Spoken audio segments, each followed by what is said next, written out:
Why is the desktop audio muted? Don't do me like that. The beauty. I have a nasty habit of when we take breaks within the games and I mute the streams.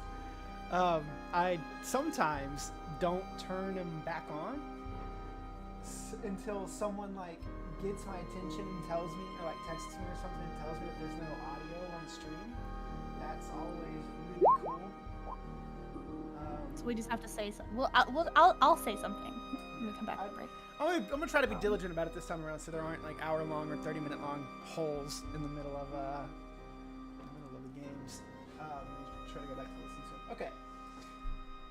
So, I was looking in the Chrome settings, not in the Roll20 settings. Yeah. I'm so confused. I mean, I do have I have an extension that turns on the volume on the side, just a tab.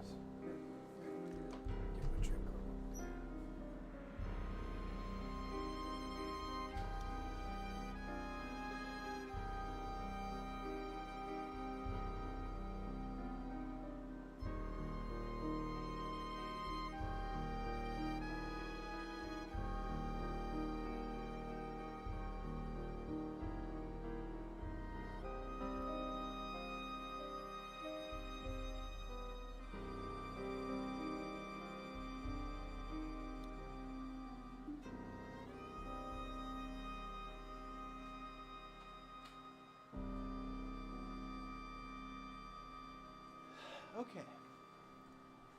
Is everybody ready? I'm asking myself that because I got the jitters. Something awful. Yeah, I always get the jitters in a new campaign. So, welcome everybody to the Introduction to Entropy campaign.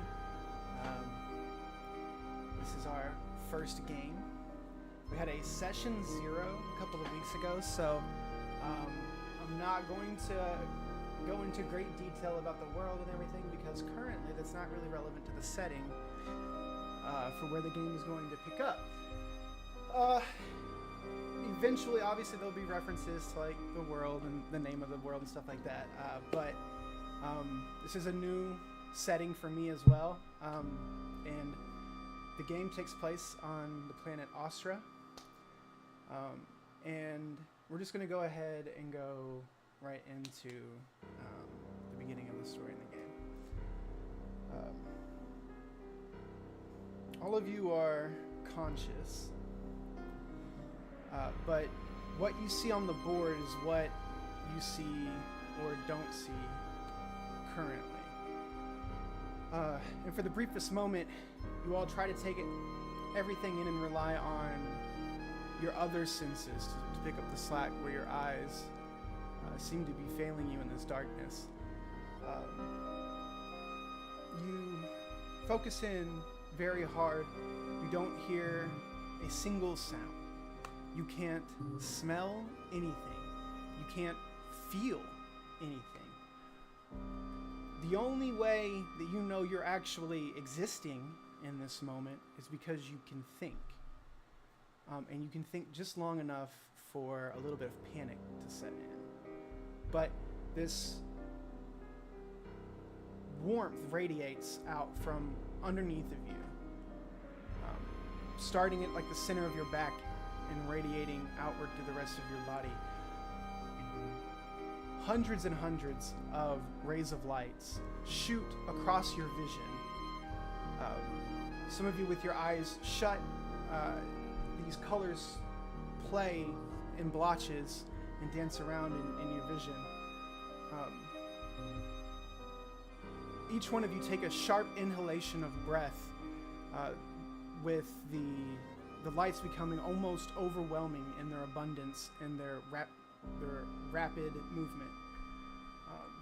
You all almost like as awakening from a very intense dream, you actually breathe yourselves what feels like awake, and your vision returns to you as the colors and their intensity and their vibrancy begin to fade and settle into somewhat coherent shapes. This wrong button, it never gets it.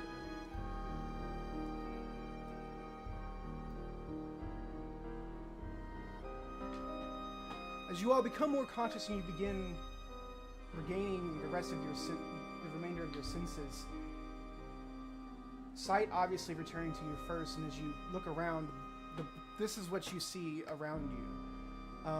Beautiful arrays and mixtures of colors, an indescribable depth of field all the way around you all. You feel for an instant as if you are floating or rocking back and forth, gently being buoyant in water, but then the surface or whatever it is that you feel is contacting your body hardens in the sense that it becomes stable for you to feel and be no longer moving, and you feel like it can support your weight.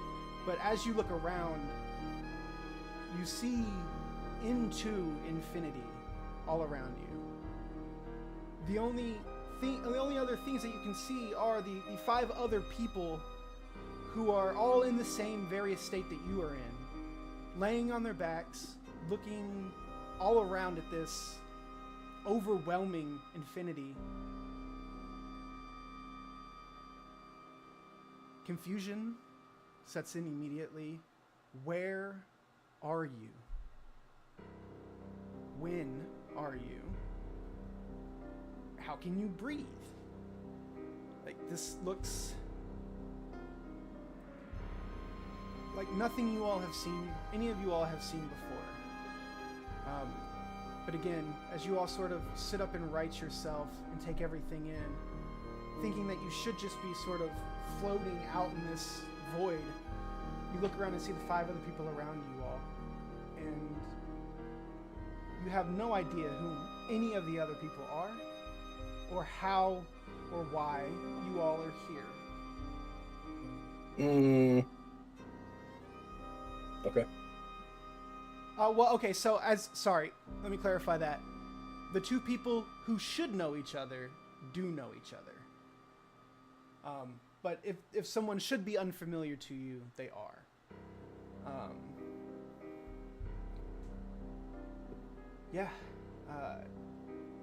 You hear a voice.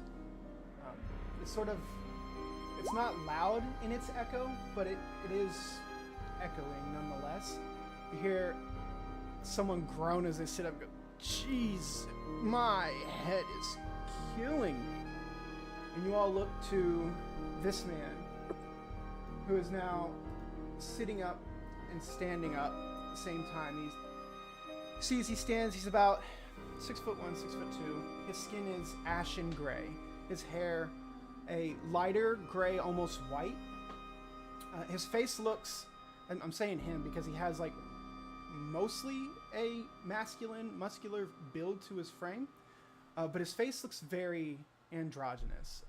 Like if in the right light, he's either a very pretty man or a very pretty woman. Like it's kind of hard to tell. As he sits up and he looks over to his right to you, Durkin, and will you go ahead and describe what he sees and what the rest of you all see when they see you?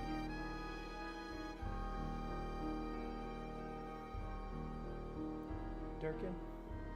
Dano? Hello?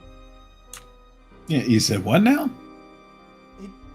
He looks up. I just want you to describe your character, because this guy that started talking okay. Looks at you. Yeah. All right. Yeah, I am a probably 7 foot tall Goliath, dressed in mostly furs, with warband tattoos around me. As he sits up and looks at you, goes, "I feel as bad as you look." And it kind of sets in. All of you all feel like you have had the worst hangover of your lives. Everything hurts. Head hurts, body hurts, neck hurts. All of you all feel nauseous.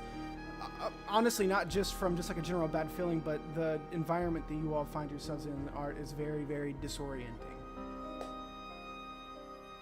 Guess I got lost again. Did I black out? I don't remember drinking. I don't know what you would drink to get here. Wherever this is. I've been to some weird places. Who are you people? Oh, well, I guess, new folks. I'm Emmett. I don't know what I was doing before this. Well, I tend to get lost a lot. I apologize. I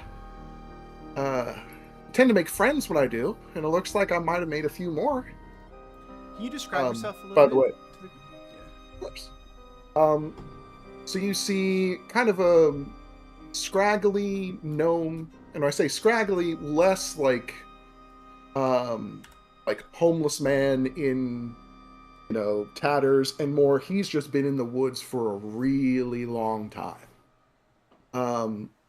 But you could tell that there's a little something extra in his poise in a very unfamiliar environment. That and the fact that he has these stag antlers coming off from the sides of his head. But an air of approachability is definitely present. It also doesn't help that he's, again, 4 foot on a good day. And There's also, I'm just scared. the person that he's talking to, Eraldisi. Am I saying that? How would you say it? Huh? Perilous? Oh, sorry. Are you saying You're saying- me? Are you Yeah. Amaryllis? No. Iridalsi? Iridalsi? Oh, Yeah, Iridalsi. Okay. And just be Ira. Yeah. Okay. Could you describe yourself?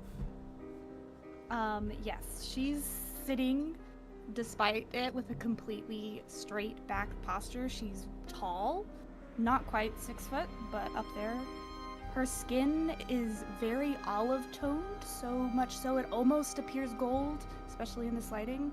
She's got dark hair and gold eyes. And she's just looking around, eyes darting, like a small frown on her face.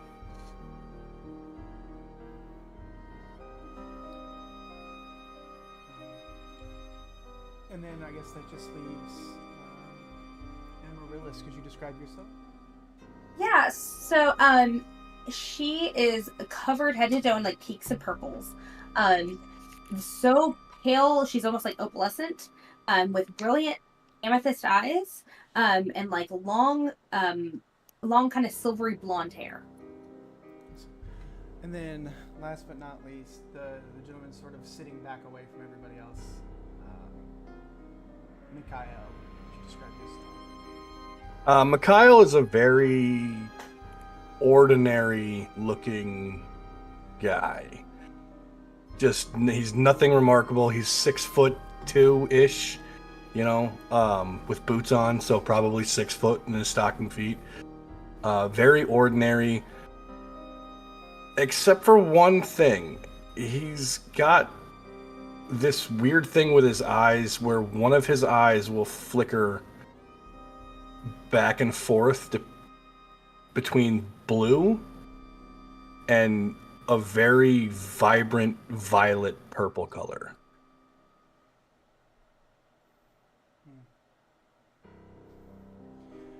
Is this something that everyone would notice just in standing here, or is it? No, it doesn't. It only, there's specific conditions when it turns purple. Turns it violet. It's normally blue, but it will turn violet. Okay, I'm sure that's fine then. I've seen that kind of condition before. It's totally fine. I might have a poultice of some sort if you need it. I'm good. Okay. It's violet now, so. Oh, gotcha.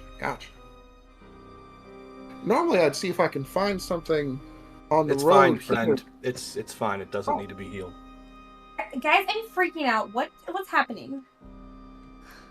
I don't know, What? but there's only one person who hasn't spoken other than a brief introduction or asking us to introduce ourselves, so That's very fair of you, and not for the sake of trying to be rude. And he does a very elaborate bow, with his like right hand like flourishing out behind him and his left hand crossing in front of his chest. As he looks at the rest of you, he goes, "My name is Darrow."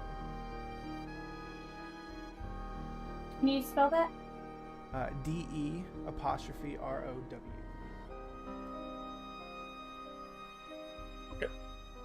Emmett will try and do a bow as well. It's important to follow for those types of introductions. I'm not exactly sure which kind of bow this is, but I figure it's always good to at least try. Well, my bow was one to declare that I'm very self-important. Yes. One of those. It's interesting. I'm looking at all of you all, and I am gaining fuck all discernment on why we are here together. I was really hoping one of you all would know. And what is the last thing you remember? Colors. Not just these colors, but just this insane flashing and rapid movement. Before that, and you see like he makes a very conscious effort to look inward. As he's thinking, like he's making kind of like a show of thinking really hard. He goes, before that, I believe I was just minding my business in the town of Elohim. And Is that sorry, go ahead. probably where I was going to? Yes. So as he mentions Elohim, that and the city that it is rushes back to all of you all immediately. Funny enough, the last memory all you all have is being within the town of Elohim for one reason or another. Oh, yeah. I was picking up ingredients, or I was going to pick up ingredients. I was on my way? Huh. So it seems we were all within at least you and I were within the town of Elohim. That's a start. What about the rest of you? I think I was heading to the castle to go and talk to people. I don't remember why. Were we all? So we were all within the town of Elohim, I'm going to guess.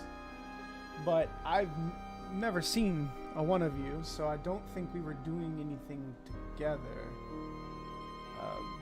What? Can I ask what it is that you all do? No. Oh, okay. Fuck me, I guess. Oh, I mean, should we share? I guess if, again, customs, I'm not 100% sure on, but I mean, I think perhaps we'll all feel better sharing if you share first yourself, Darrow. Sure. When you, Ira, make a perception check for me. Okay. first roll.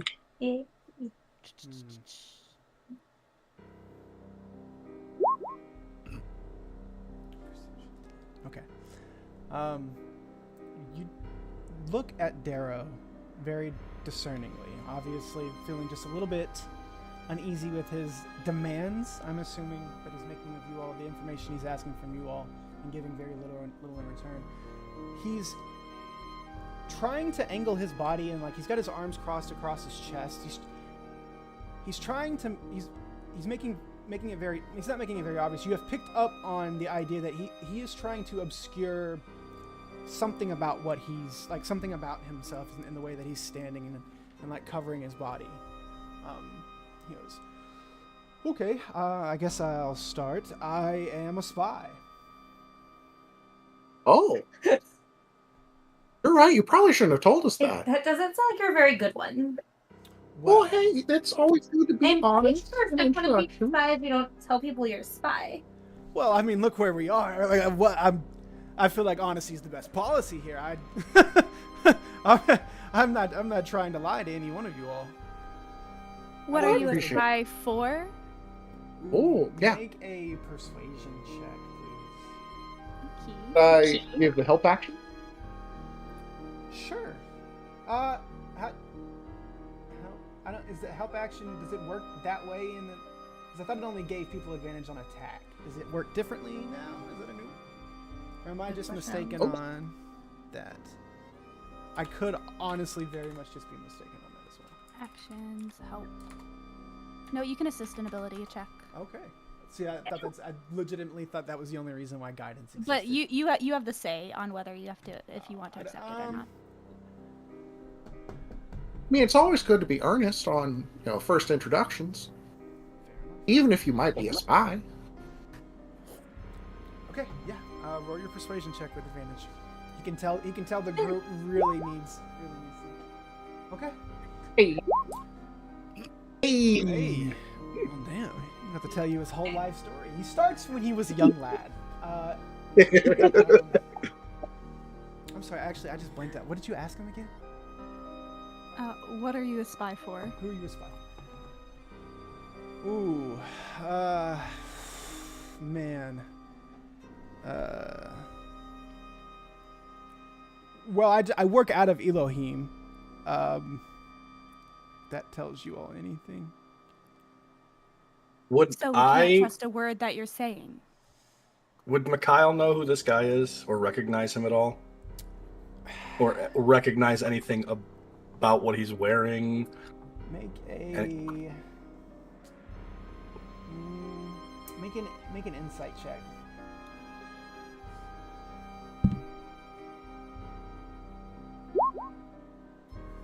Not too bad. So, everybody knows, you all were within the city. Elohim is the last city within the Desaltian Empire. Spelled D-E-C-E-I-T-L. D-T-A-L-I-A-N. Desaltian. Yeah, Desalt. T-A-L-T-I? Yeah, T-I-O-N. Sorry. I tried to spell that on the fly. Desalt iron? Like deceit, like deceit with Tillion tacked on the end. It's a deceit cotillion. That's right. Yeah. So that definitely throws some red flags up. I mean, you don't even have to make a check for that. Also, for you, Durkin, this throws up big red flags for you guys. The Desaltian Empire is... Okay, so here we go. Just to review some of the history of what's going on as the memories sort of flood back into your all's consciousness. Durkin and Mikhail, you all know, you are a part of the Dominari sapper squads that reside within the Solarlos.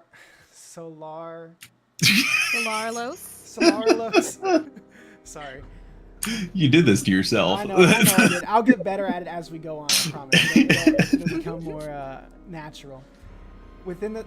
Because, all this information is still relatively new to me, too. You know what I mean? I'm still, Section 1. We're trying to, build it in. Okay, so, yes, you all come from the... and it's very obvious on, it's... You have a patch somewhere on the outfits that you all are wearing. You all are a part of the Who Dominari does? Are you not in your... Yeah, I thought we were incognito. Okay, that's I'm right. not. That's right, yeah, you guys are not in your uniforms. But anyway, being Dominari in the Solarlos military, you all were sent to Elohim to look for the God Princess.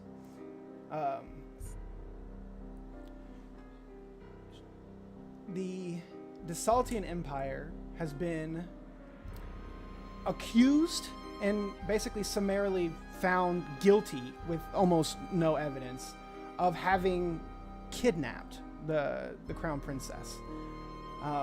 You all were part of a squad, a vanguard squad that was sent into Elohim, which is the first somewhat major city on the border of Solarlos and Desaltian. Desaltian. So this dude just admitted that he was a spy for the military that you are now actively, like, not in open war yet, but it's on the brink of open war. So yeah. But you don't recognize this man specifically. Did you say what species he is? I did not. Would you like to try to infer that? Yeah. Make a medicine check or history check. Oh, hold on. I would Yeah, medicine roll, for but sure. as you can see, my history check was not very good. I'm assuming Okay. Emmett is lost. So, he, it's kind of hard, right? Because he already looks, he already looks very, like, nondescript in, like, gender, like, within his, like, most of his body, like I said, aside from, like, just being a little bit overly muscular, but that could be really anything. He's an elf. He's either, with your 15, it's throwing you off. One, you would think that he's like the gray skin, the white hair, the basically like androgynous features that don't give him any specificity one way or the other. He could be a changeling, although they are very, very, very, very rare. The only other thing that is throwing you off, with a 15 being that good for all the information, you know that there are the ASMRs of the god of deceit look like changelings and are sometimes changelings as well. So he could either be an ASMR or a changeling. As an ASMR myself, might I recognize that? Or, like, that in him? If he is an ASMR? Let's do this. Let's make it a feel, like a sensation thing, because he's coming at it from an analytical standpoint. You're trying to, like, I'm assuming you're trying to, like, see if he gives off, like, the same similar, like, energy that you do or something like that. Is that kind of what Yeah, we're going for? I mean, like, if there's any features that would look familiar or anything like that, like, I know that coming from different lineages, that'd be different, but just, like, if there's any, like, similarities or any things that I might notice. Make As a religion check or arcana check.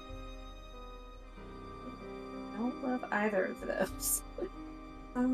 Let's... I was also gonna ask the same thing. Quick. Yeah.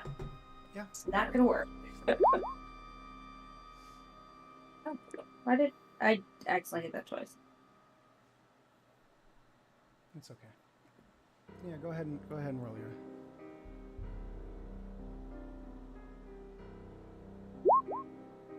Okay. Ooh. Nice. Ooh, dang. Okay, I'm gonna. Yeah. Okay. So it's weird. Like, once he says that, and you really, like, look at him for, like, who he says he is, this heat sort of begins building in your chest area. You feel like almost like it's in your blood, this extreme, like, pull and aversion to him at the same time. Like you should be like he feels like your natural enemy, but he also feels like same. Like, do you get what I'm trying to say? Like, you Yeah, like I get what you're saying. Yeah, okay. But basically, yes, you can tell that he's an ASMR. And when you look at him, you might be going crazy. You swear, as you're looking at him, and your eyes sort of go out of focus ever so slightly when that heat builds inside of your chest, you can see, for the briefest instant, behind him, basically stretching out into infinity in the backdrop around him, you swear on everything you can see a face for the briefest second. Stare, like, just with this half-cocked, cocky grin behind him. But it goes away so quickly, and the swirling clouds of dust, of energy that is going on around you all. It sort of like appears for the briefest second, and then in the same second it's sort of like washed away and blown away within the swirling stardust, for lack of a better phrase. Yeah. He looks at you and goes, so, are we good? Or am I gonna have to try and, like, figure this out on my own? I don't see why we wouldn't be good. Okay. Yeah, you seem fine to me. Alright.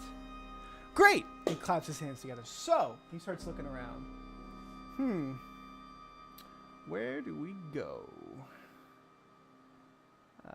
If anybody would like to, make a general perception check. Ooh, I'll do that. I would also like the Northern Star and on till morning. Neverland.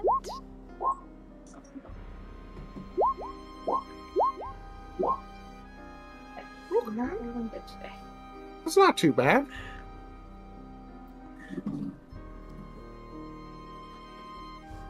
Dan, I'll have to let the dog out.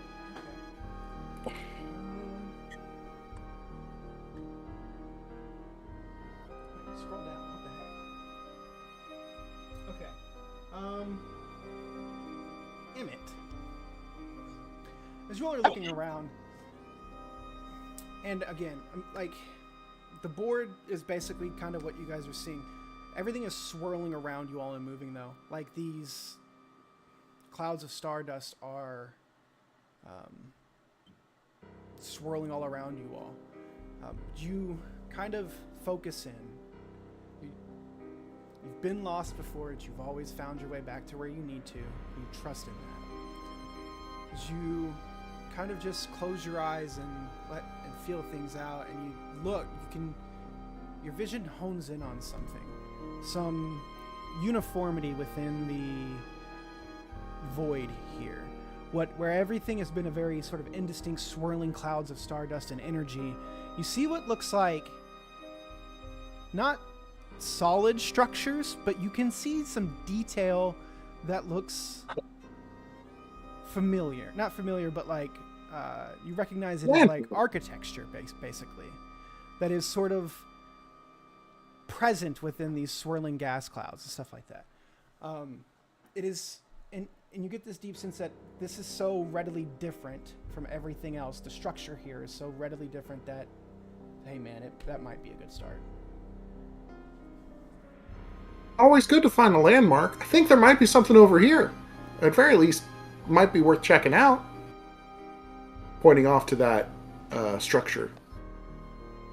So as he points it out, you all can see it now, and as he explains what he sees, you can kind of see what he's saying, but it's really, really hard to make it out. It's up to you all whether or not you trust him. And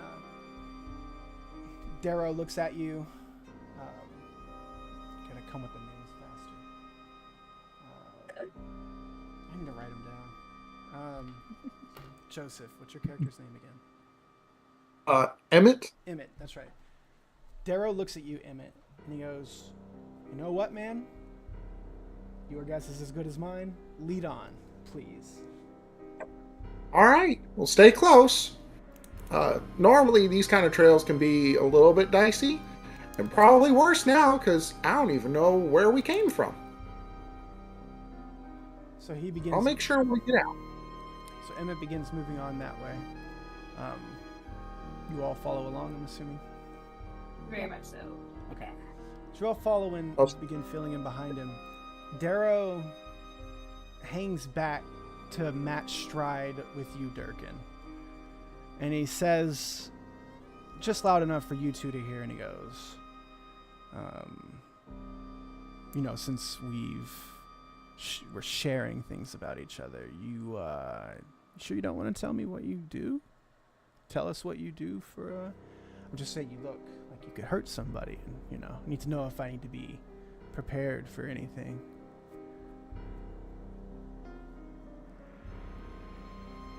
Just told you he took the dog out. Oh, did he? I just told you that. I didn't hear it. Sorry, I just got back. I absolutely did not hear him say that. You said okay. Did I?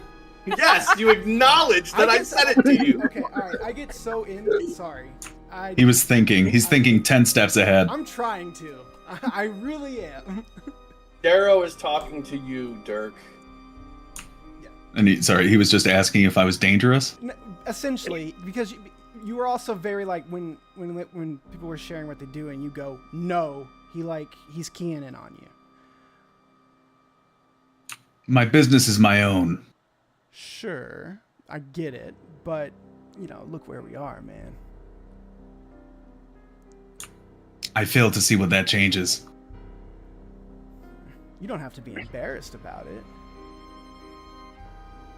It is an embarrassment I'm worried about. Okay.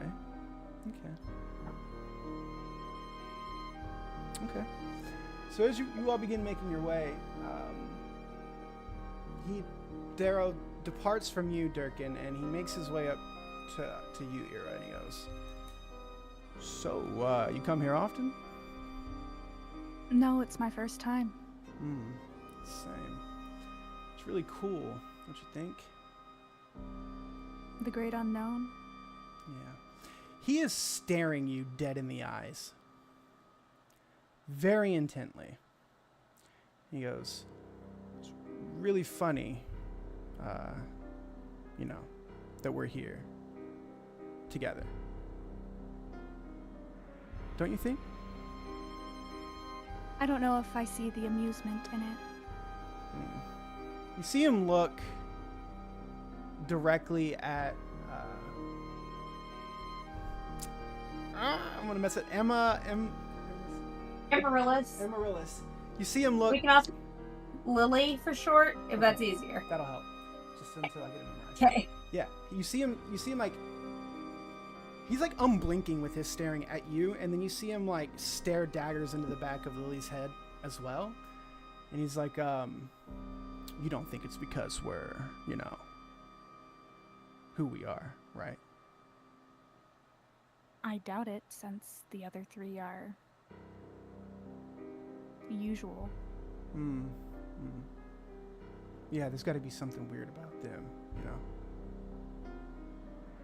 You see that, like the real standoffish guy with the big muscles? Doesn't he worry you at all? He's being really defensive about who he is. He's probably just private. You are a stranger. Yeah, but the situation that we're in, I think it calls for a little bit of cooperation, don't you? Cooperation does not mean revealing all of your secrets. Very untrustworthy, but you think the one touched by the deceit god would be the sketchy one, but man, I feel like I'm the only one. Sometimes honesty is its own kind of deceit, Darrow. I can see the situation has you agitated. I will leave you be. Excuse me. He sort of hangs back from you all. As you all begin approaching this structure, you see first, almost like a hiccup. The structure expands, and particles of dust and stardust and gas sort of pulse out from the structure. And then as it begins pulsing and this cloud of stardust begins moving you all away, it's followed by a somewhat cacophonous doo-doo as the dust is pushed away, and it pushes past you all. I need everybody to make a strength check. Well, that's not good. Strength save. Check or saving throw? Saving throw. Oh, okay. That's a little bit better. Oh, still not great. Oh no.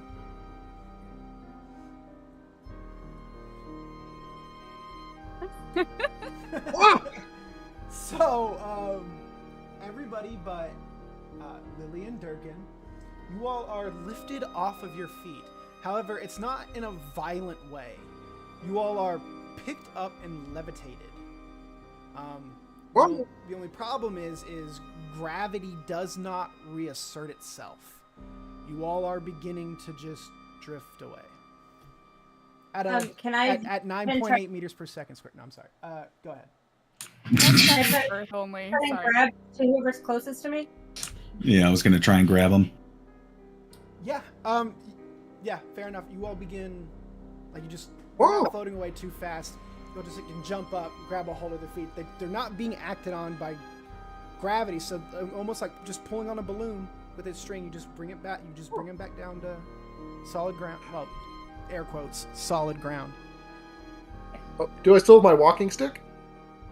Yeah. Yeah. The force was not great enough to jar it from your hands at all. Okay, because then somebody could basically be holding the stick and with me on the end. Like a balloon. Yeah. When their I'm feet touch the just ground, a does little- gravity reassert itself? Yes, it does. Yeah. Okay. Whoever helped Ira down, she would say thank you to. Yeah, same with Emmett, because again, oddly unfazed by suddenly levitating. What the hell was that? Well, did anybody this might sound weird, did anybody insult the floor? No. Okay, Ira so wants now to I'm look at the structure to see if anything has changed with it. Make Look this way. a perception check. could I do the same? Sure.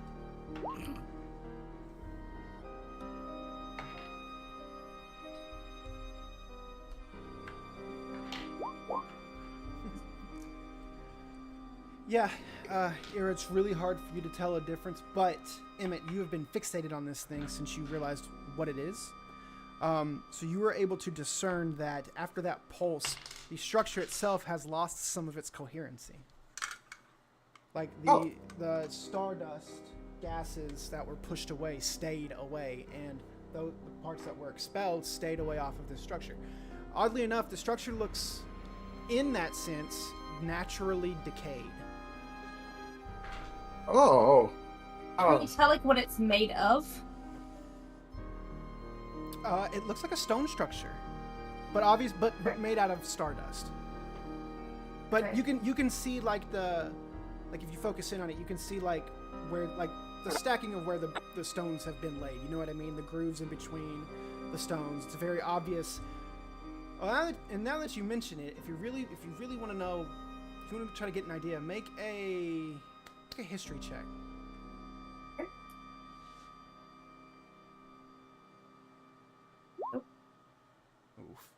Oof.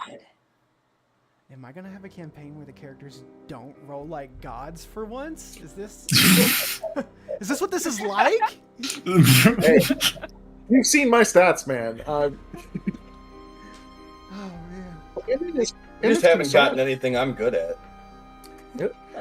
Ira was very persuading earlier. Okay. Oh yeah, no, you did great there. Yeah. I think. I guess, is there a way I can collect the stardust to try and like put it back together? I feel bad. Did we disturb something?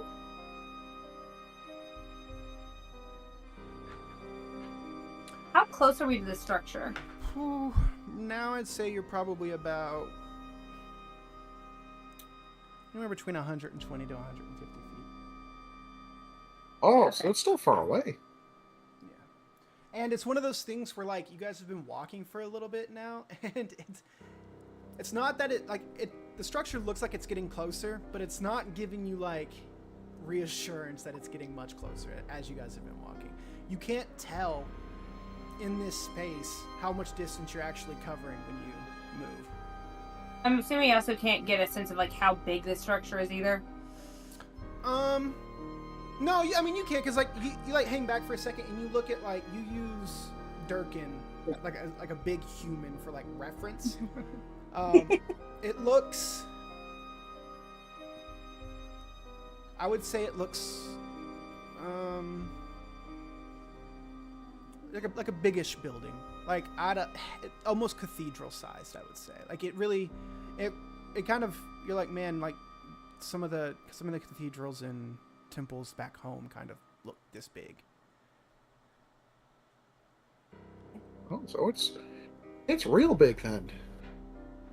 I guess we'll keep going. I mean, I guess be careful where you step, because you might not have a floor to stand back on. And also, just try and be nice to your surroundings. I don't know how you would insult it, but you might. Guys, we should probably stick together in case, or at least close to each other in case that happens again, so we can easily collect everybody. That's probably a good idea. Yeah. You all begin moving towards the structure once more.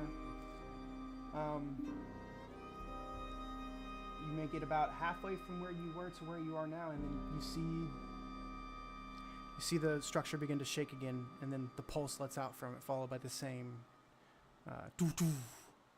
As the wave pushes closer to you all. Everybody make a strength save with advantage, because you know what's coming and you're ready for it when it happens.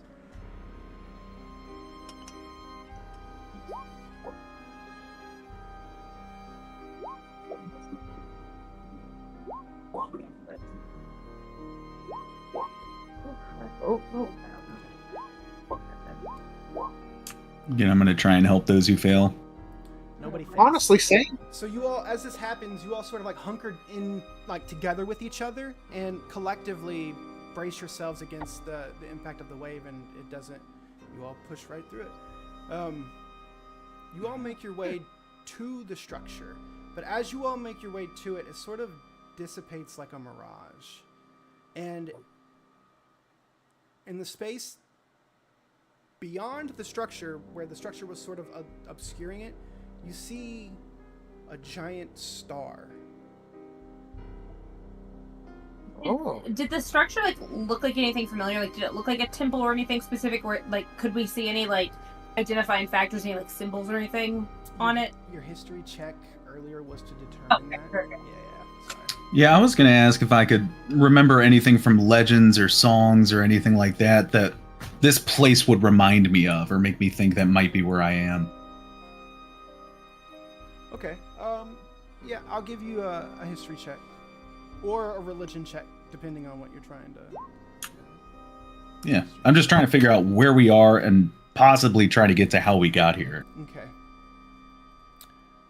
These temples, these buildings were listed in a field report that you all were given before you set out on this mission. Not this specific building, but you were informed that there are buildings like this scattered throughout the Verdant Sea. So architecture? Yes, these are one of the field report told you all that there are multiple ancient ruined temples that belong to other gods that are not Solarlos, right? So it is none of these temples are going to be temples to honor. They have been, obviously overgrown by the Verdant Sea, but lost to time as well. They're not used. They're supposed to be abandoned and ruined. You can gather that this is probably that structure looked a whole lot like the picture, like the drawings of the temples that you were shown. Is there any chance I might be aware of these, even though just because it's in the Verdant Sea?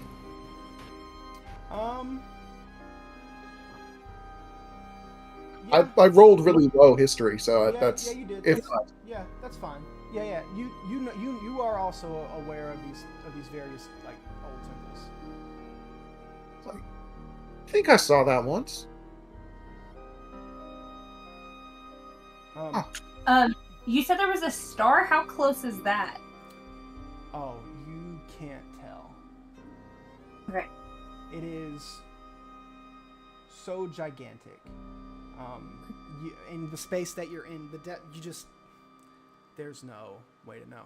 However, I will describe it. Think of Saturn.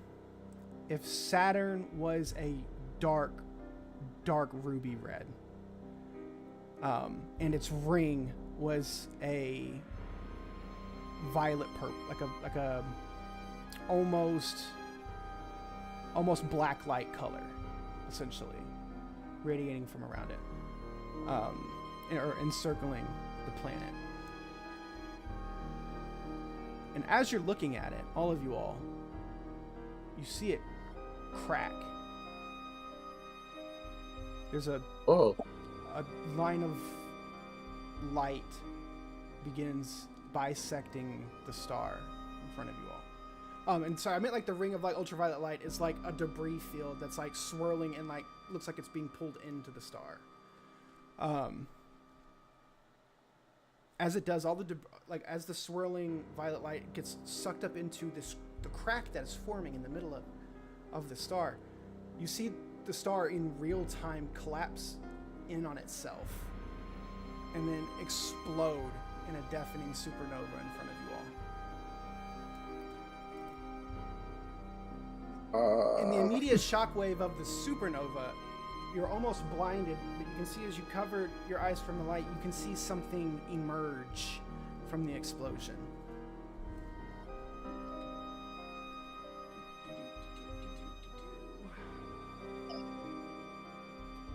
You see a cloud of black smoke and tendrils releasing from this explosion, and it is flying your all's way at a very rapid pace. About face, I guess. Maybe not. Guys, we need to run. We need to run.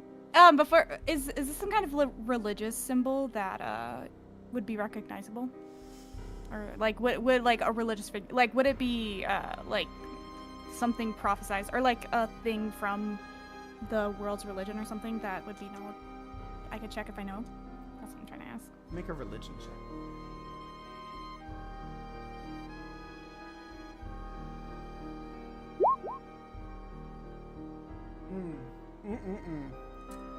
Damn. Yeah. Let me think real quick. Sports.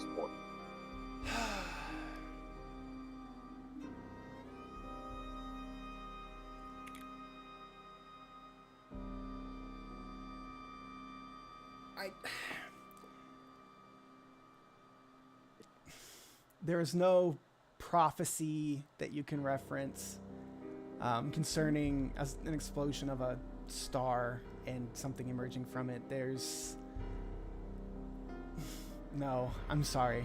This is just so outside of the realm of everything that no. Sorry. Yeah. I hate that because you rolled a 20. I tried. I was trying to think of like, but no, this is just so beautiful. No, if it's not related, it's not related. You know. Yeah. And honestly, that tells us a lot too. Hold on, I am getting a phone call. Sorry. One second. Okay.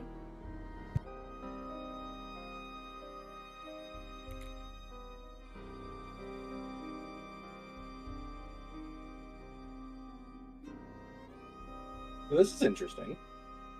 So this is interesting. So far, this is okay. Concerning? A little concerning. Just the birth of an Eldritch horror, no big deal. Yeah. What are you talking about? It's just a fucking star that went supernova. It'll be fine. And Yeah, just a. I'm just from the normal woods. tentacles. It's the black hole that's pulling out and gonna pull us into the black That's hole. sentient. That's not a chthonic horror at all. No. Are we in danger? Probably. I'd be willing to bet, yeah. We go back to the woods. I just want to get the hell away from here. I say we sacrifice Darrow.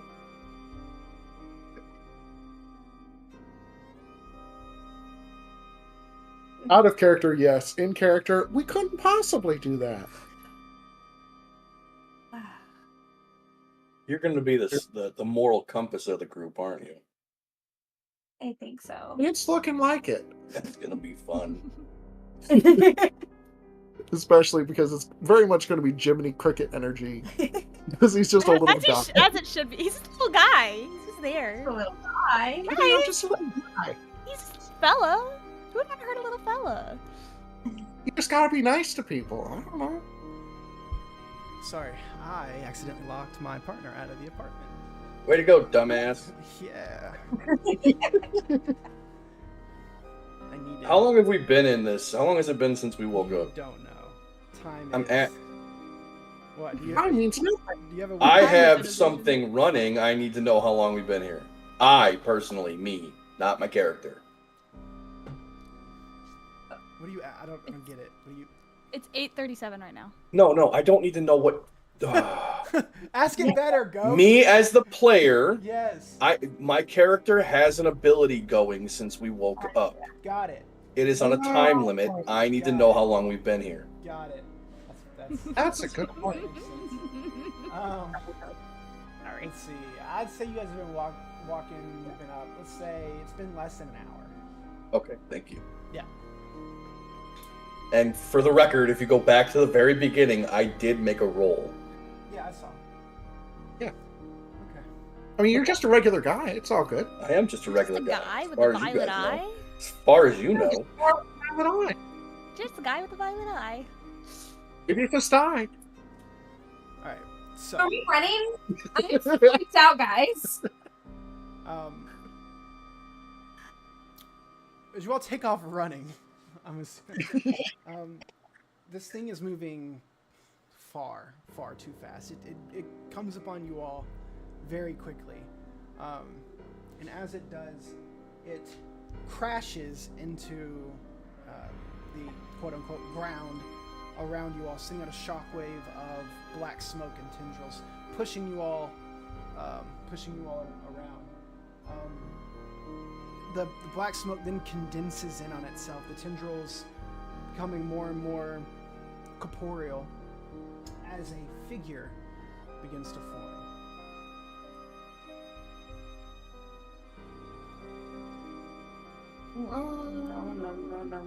No. You see, as this figure forms, in his long, almost extra jointed fingers extend out from the black mass first, and then you see his hands come back, or its hands come back, and it sort of wipes back the black smoke as if he's wiping hair out of his face or water off of his face, and you see the shape of a head begin to form as his fingers trail down his jaw and into his neck. As he sort of peels himself out of this black smoke, almost like he's pulling away viscera, not to be weird, but like placenta fluid, like he's like coming out of the womb almost, right? Yeah. Embryonic fluid. Thank you. That's the one. Not what the fuck I said. What she said. Bunch of You can't vaginal just use the juices. simple term slime. This is.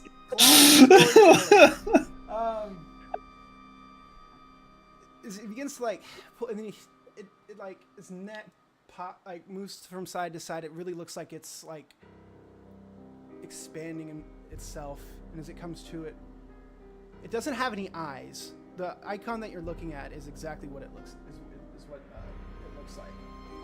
It's huge. Aren't you disturbing looking? As it sort of takes in all of you all, then he turns and he looks at Darrow, and he lingers. And what I mean by looking is you can tell the orientation of his body, and it's like non-verbal. You know, you get what I'm saying. It's like oriented itself towards Darrow. Yeah. He goes, "They've finally done it. The vessel is prepared, and I have options. Now, quickly, Darrow." And you see when he says his name, Darrow is obviously just absolutely dumbstruck by that. He goes, "Be a good boy and give Father your body. Do it now." And Darrow just is absolutely just like struck dumb. He doesn't move. He doesn't speak. A cold sweat is broken out on his forehead.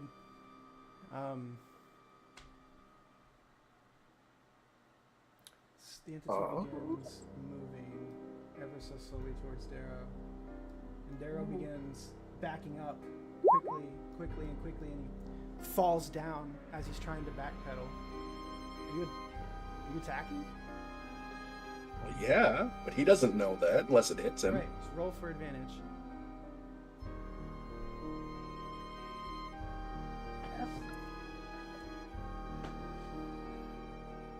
Oh, dang. Yeah. Um, He doesn't know unless they hit him. I know. Unfortunately, your blade misses.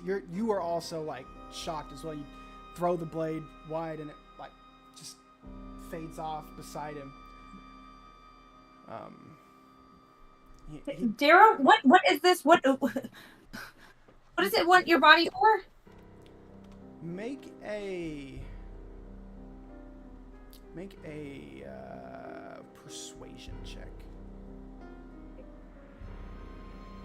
What's the god of Decetalian's name? The deceit god? It's the opposite. What's it? Is it just deceit? So, all right, it has a name. It's only known by like the highest priests within his order. Okay. And you would know that because you know who these people are. But so basically, they only refer to him as our Lord, or the Lord of Lies, or like people with, and that's like a honorific towards him from his own people. You all probably have like much less savory names for him, or you just call him the God of Deceit. Your persuasion check, a 20, that snaps Darrow into like he focuses. He's like, you see him like come back to himself. And he's like, fuck, he goes, fuck, I don't know. I don't want to give him my body. He takes, you see, like reaches into his like belt pocket and he throws. He like panic throws smoke, like a smoke bomb at his feet, and it busts around him. And the thing just sort of stops. And you can hear just the most unsettling, god-awful chuckle resonate from this thing. It makes every hair on your body stand up, and it makes your teeth ache as you hear it. And he looks over at you, Lily, and he goes, half-blooded cousin, don't be so eager. Your time will come, don't you worry. There's one for all of you. So he begins stepping towards the smoke. Although I will... Can I flip 2 more blades at him? I think you only have 1 attack. Well, yeah, you can make an attack and a bonus action attack. Yeah, go ahead. Yeah, go ahead. I'm just asking. Yeah, I mean, because I've obviously... you can do whatever you want. It is... Yeah, your psychic blades, it's like, it's part of it. If they miss, they don't like exist. So yeah. Okay, yeah. That's why I'm not trying to draw his attention, but I'm also not trying to. I'm trying to confuse him. No, I get it. Go ahead. Roll the hit. Okay. Ooh. That one hits. I'll let you roll your damage, but with that, we will roll initiative.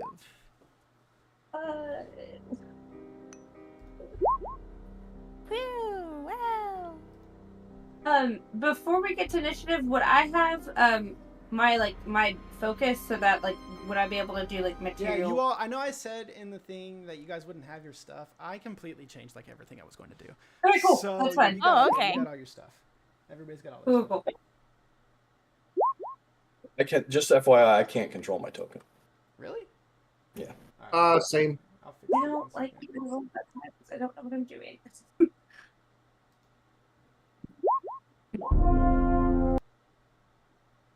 I think that tracks. 1 in a 20 version. Let's go.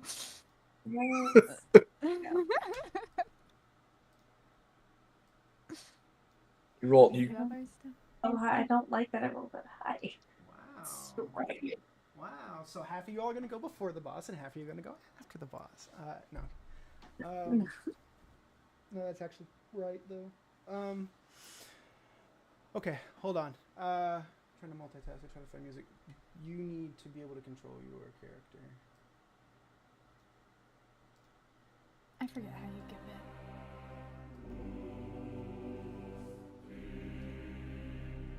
I swear to God, I gave it to you. Mikhail. I don't think I can move mine either. So Control Yeah, I don't think I can either. Here, how about you just pop the one that you put down off, and I'll put my own out. Yeah, I think that might be what I need to do. Alright, let me let's get rid of y'all. Dano, can you control yours? Negative. Alright, it's probably because of the token. Alright, everybody put your token on the board. I forget how to put down a token. Just Go to the third tab on Roll20 and grab your character and drag it. Okay. Wow. It's a lot of steps. That is so many steps. That was so difficult. The one that looks like a book. It says journal So when you difficult. hover over So it. hard. It was so hard. It was a big struggle. Alright, is everybody square? Mm-hmm. Mm-hmm. What are you doing? I just realized I can't type this. I was going to put a name on it. I forgot to hit enter on that earlier. Wow. There you go. Mm-hmm.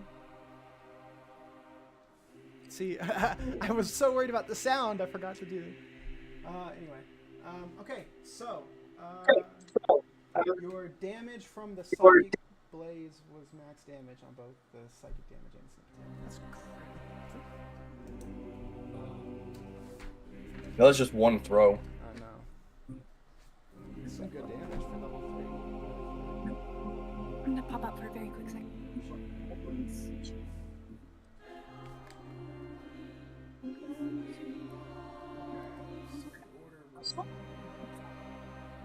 The bonus actions close.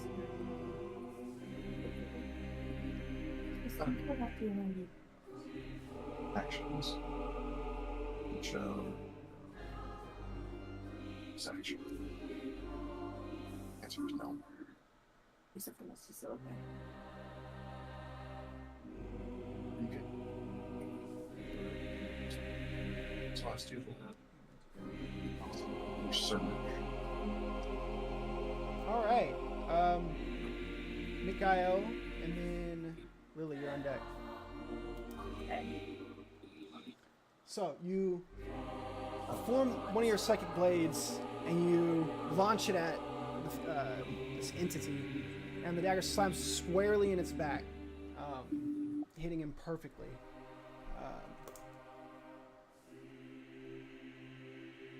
Okay, you have your bonus action and movement. What would you like to do? Just to reiterate, we don't have our equipment. No, you do. Or- You have everything. okay. You have everything.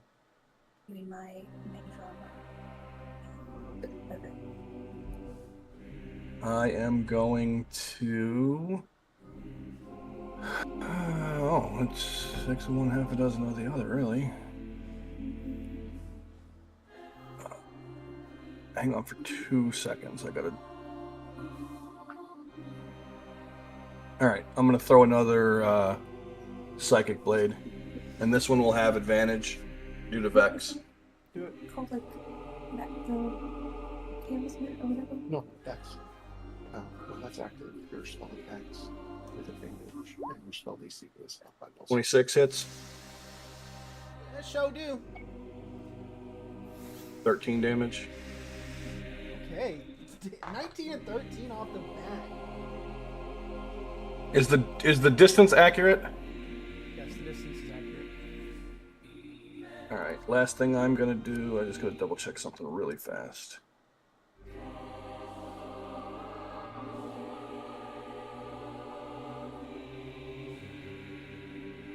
I can't remember if my movement is 30 or 35 feet.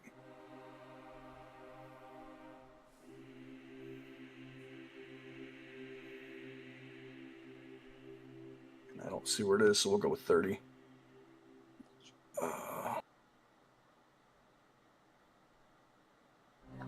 I'm gonna move to that square. Sure. putting yourself between the entity and Lily. Yeah. Okay. Is that your turn? I'm going to also tell Dirk telepathically to flank this idiot. Let's end this quickly. As you say that, it is going to use at the end of your turn its legendary action Bearer of the ancient vows. to. You see it whip around very quickly, and it says, and it looks at you and it goes, "How do you exist? We snuffed your kind out long ago." And it's this black tendril lashes out and goes to hit you. I need you to roll a dexterity saving throw. Of course. And of course I rolled shit. You are hit and you take 5 points of bludgeoning damage, and you are lifted off of your feet. You are levitating and beginning to float away.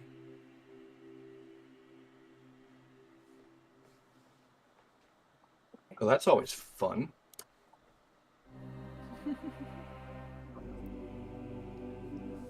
Okay, Lily.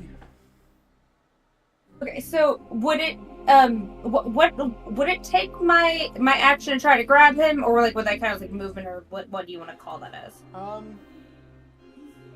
So not grappling somebody, like if you're just like grabbing onto them, especially if they're like an ally, I'll say it is a I'll say it's a bonus action. Okay, cool. All right. Well then, all right. Then I'm gonna grab him, try to bring him back down, and then I'm going to cast my mage armor. Okay. Yeah, you were able to. Yeah, he hasn't begun floating off too far. You reach up and you grab him, come down and cast mage armor on yourself. Do you want to describe it? What it looks like. What it looks like? What the mage armor looks like? Yeah, or I mean, it can obviously just be like an ambient glow shield, or it can look. I mean, whatever you want to do. So it would be very glowy. It's very rainbowy. Like, kind of looks like Lisa Frank threw up on her. Like it's very vibrant and just very like it's very pretty and just like and iridescent and yeah. Okay.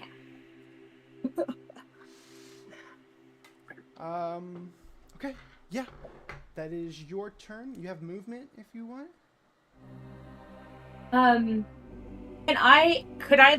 Since I'm holding on to him, like, could I pull him back with me? Like, if I like don't bring him all the way down, as his like gravity still kind of like. I'm counting this like, as like a bonus action, help action. So it is the entire process of you bringing him back down. To pull him with you, you would move at half speed. Okay. Well, no. Well, let me. I'll postulate this way. You can you can move him and keep your normal speed if you leave him floating, because he's technically weightless as he is floating. Okay. Okay. So you could grab him, move, and then set him back down. If you wanted to. Okay. Yes, I'm gonna grab him, move him, and we're gonna move back. And I hope that's okay with you, but I just don't want you to. I don't have much of a choice. It would be great if you could just set me down. All right. Okay. I'm gonna pull you back, and you start yelling. Then I can drop you wherever. But I'm moving me back. Okay. Yeah. Just right where I was. If you could just pop me on the head, and I'll come back to the ground. If he starts screaming at me to let him down at that time, then I'll just drop him. Okay, that works. But I'm gonna move you back. I appreciate the help on that. Cool. Okay. All right. It is the entity's turn. Uh-oh. I need everybody to make a wisdom saving throw. Oh, boy. Damn! Oh. Oh, wait. I have advantage. Aha! See, aren't you supposed to be good at those? Okay, not much better, but it's not a natural one. You roll charisma, Joe. Oh yeah, roll wisdom again. Yeah, you get a +1 to that. Yeah, it's Oh. 12, not 11. Yeah, it'd be a 13. Anyway, okay. Ira and Durkin, you all save. Everybody else fails. Everybody who failed, you are feared. So you cannot move towards it. You can only move away from it. And you have disadvantage on all attacks while you can see him. All right, what was the DC for that? You weren't close to it. Okay, cool. Yeah. I typically won't give a DC unless you get within 1. Yeah, just say, like, obviously the 2 who rolled really, really high got over it. So yeah, those of you who failed are feared. Let's see. And then it is going to make a attack with the knife it has, or you see like a knife form in its hand, and he's going to make an attack against Darrow.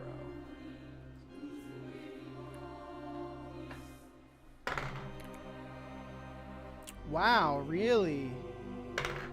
Oh, okay. Instant kill. No, Darrow's no, dead. I rolled a 3 and then I rolled a 20.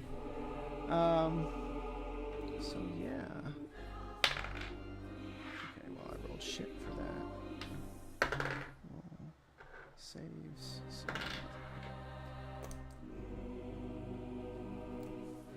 Okay. As the dagger makes contact, Darrow screams out in horrendous pain. And you can see as the entity pulls the dagger away, you can see like this line of grayish black energy is pulled away from Darrow at the same time that the dagger moves away. And as Darrow screams out in pain, the entity shrills out in a very like pleasureful screech.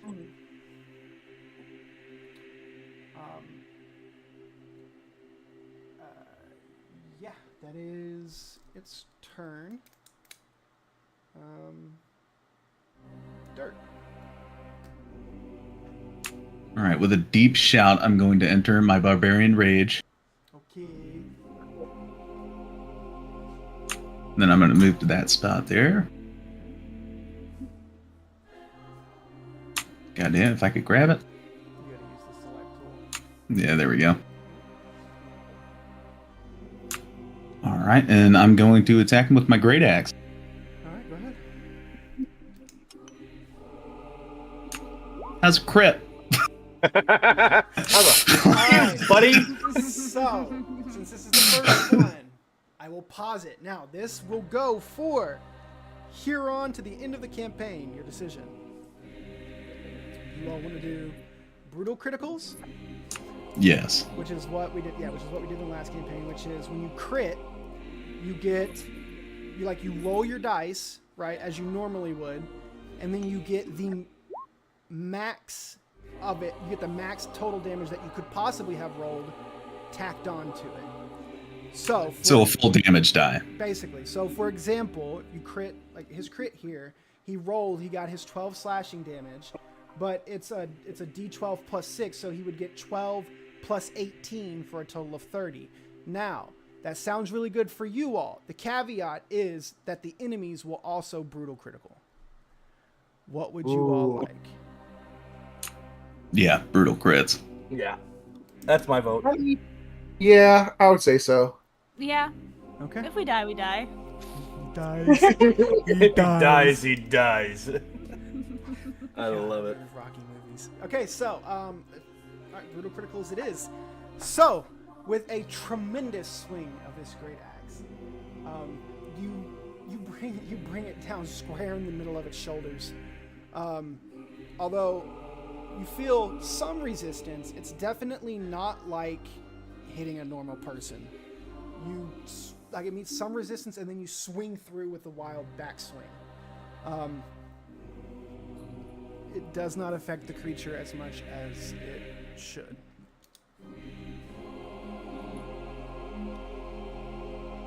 But two of you all hitting for a total of 47 damage within 2 attacks at level 3.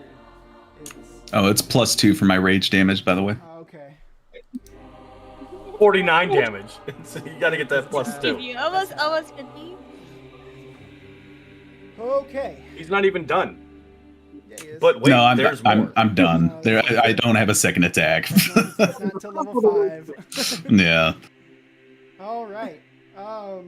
It's your turn. It's your turn. Yes. Oh, wait, are we doing flanking rules, by the way? Like advantage on flanking? Yeah. Yeah. Oh, well, I should have had advantage, but Yeah, but because she's crit. What are you gonna Crit. It doesn't matter. What are you going to double crit? I'm just asking because I only rolled the 1. Yeah. Okay. Well, I mean, yeah. What? Yeah. Would you want to see what? Just see what the other one would be? No, I was just asking. Oh shit, should I have had advantage? Oh yes, you should have had advantage. All right. Emmett. Okay, so he is very scared. Because this is some strange eldritch stuff that he is not used to by any means. He can't get closer because he's frightened. But he should be in range to shout something to Darrow.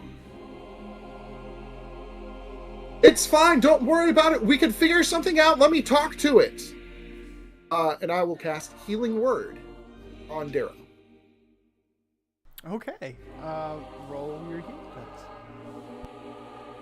I hope it actually Now, does healing something. healing word works differently. It got updated. Did it not?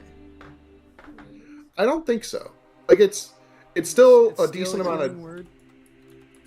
Yeah. Okay, that's not bad though. So that's 8 HP back to him. I guess I'll try and They move. actually doubled the dice at level 1. It used to be 1d4. It's now 2d4. I'm gonna go right here. And you know what? I'm gonna just try and calm it down. This strange eldritch entity. I know it might be a long shot, but I'm gonna try an influence action. Real quick, I should have done this when you casted the healing word. Make a perception check. Okay.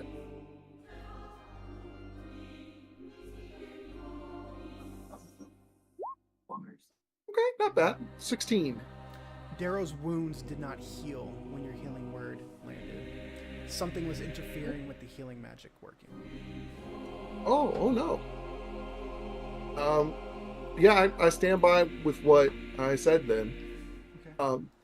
What was it that you were doing? Just trying to calm him down with an influence action. It might be fruitless, but he's gonna try. Can't we just talk about this for a little bit before you reach out and touch somebody with your knife hands? Make a persuasion check.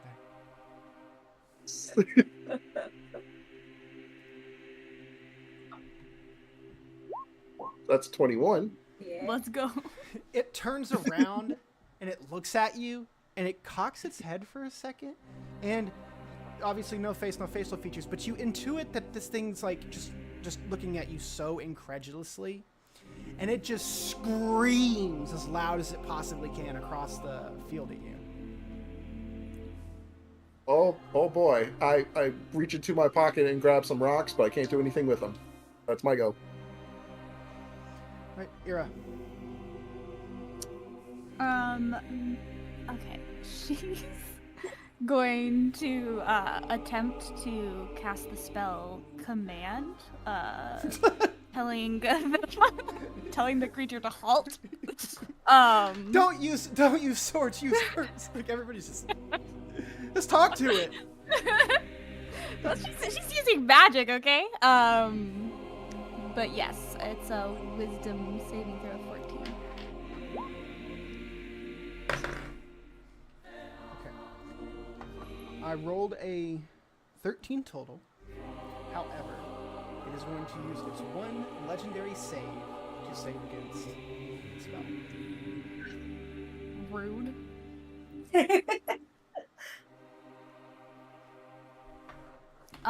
You see as your magic begins like coalescing around its head. Its ear, it's like, it literally takes the dagger that's in its hand and it knifes itself in the ear to like not hear you say anything. Like knifes itself in the side of the head and then pulls the dagger away.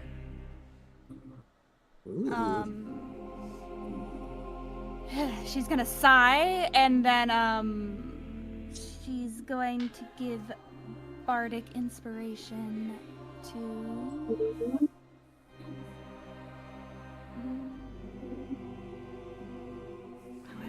I don't know if she Durkin. Okay. What is it, a D6 right now? Or is it a D8? D4? 6. Oh, 6. Yeah. Nice. I get that to attack rolls and stuff? Attack rolls and... Saving throws? Nice. Okay. Bottom of the order, Darrow looks at this thing and he goes, "What? What do you want from me? What? Why me?" And he is going to like flurry his little dagger at it. You can tell Darrow is going, like, he is beginning to fray at the, like, he's already losing, like, not losing his mind. He's freaking the fuck out right now. Like that calm and cool demeanor, that sort of like snarky attitude he had is just completely evaporated at this point. He is in full panic. And he's going to lash out with his dagger. Definitely does not hit. And he's going to attempt to continue to run away from this thing. And he's going to get an attack of opportunity against him. Roll a 5. Great. Darrow manages to like arch his back and duck out of the way as this thing swipes at him as he tries to run. And he manages to get...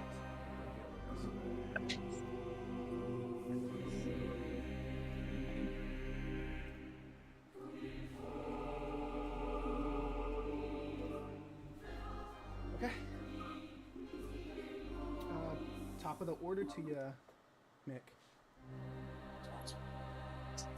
All right, so I'm gonna burn one of my psionic energy die, which doesn't actually require an action or a bonus action to do this. So I'm gonna burn one of my dice.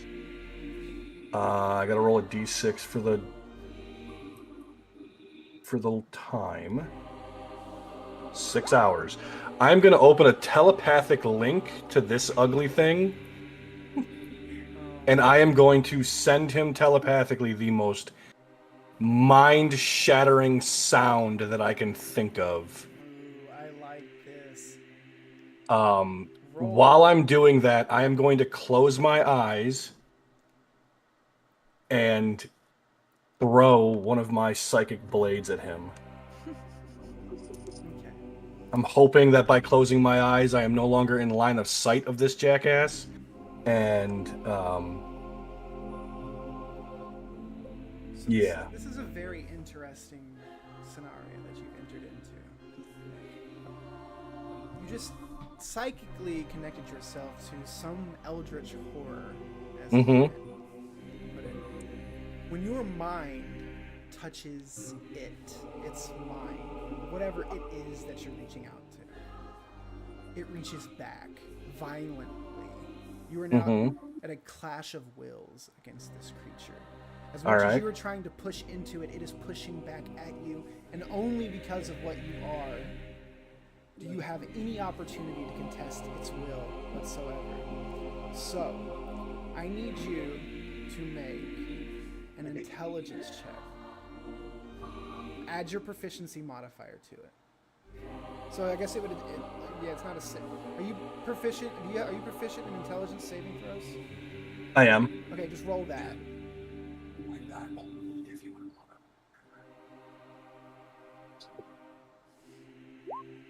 I am going to use psionic bolstered knack. Ooh, you better do something. Okay. And I will re-roll that. Oh my god. You better hope and pray. Okay. All right. Does that pass? Because if not, I got another thing up my sleeve. All right. So it's a contest. So it is essentially a mental grapple check that we're doing right now. Right. So I'm gonna roll its roll now, and I'm gonna roll it in d20 so that you see exactly what it is.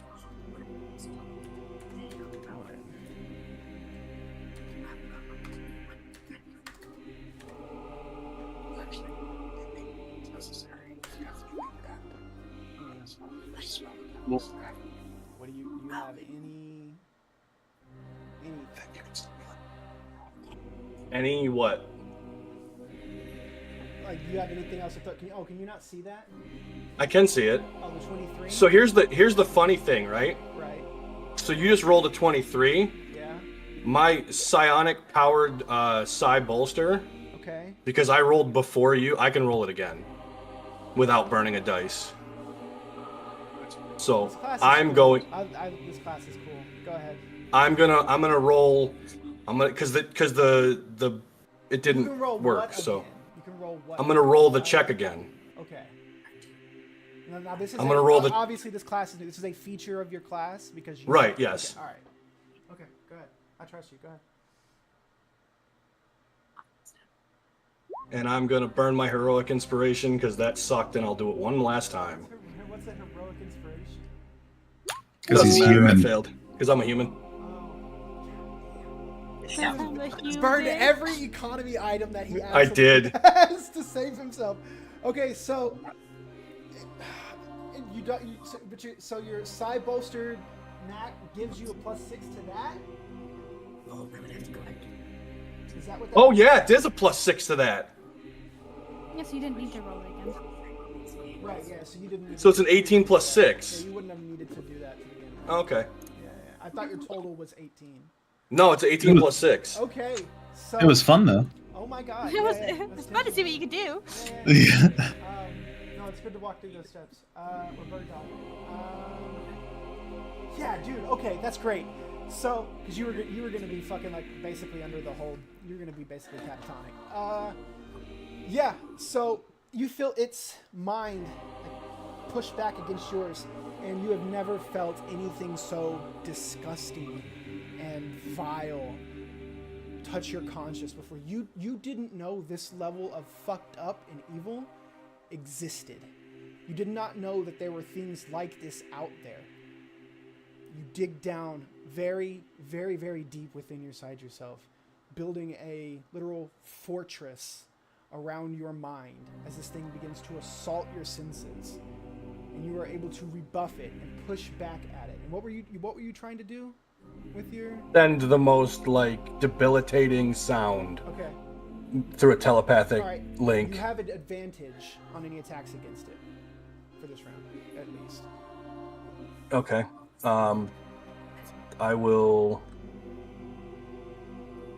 throw a psychic bullet. Which means you would, because you're feared, it'll flatten it out. It'll balance it out, so it's a straight roll. Yeah.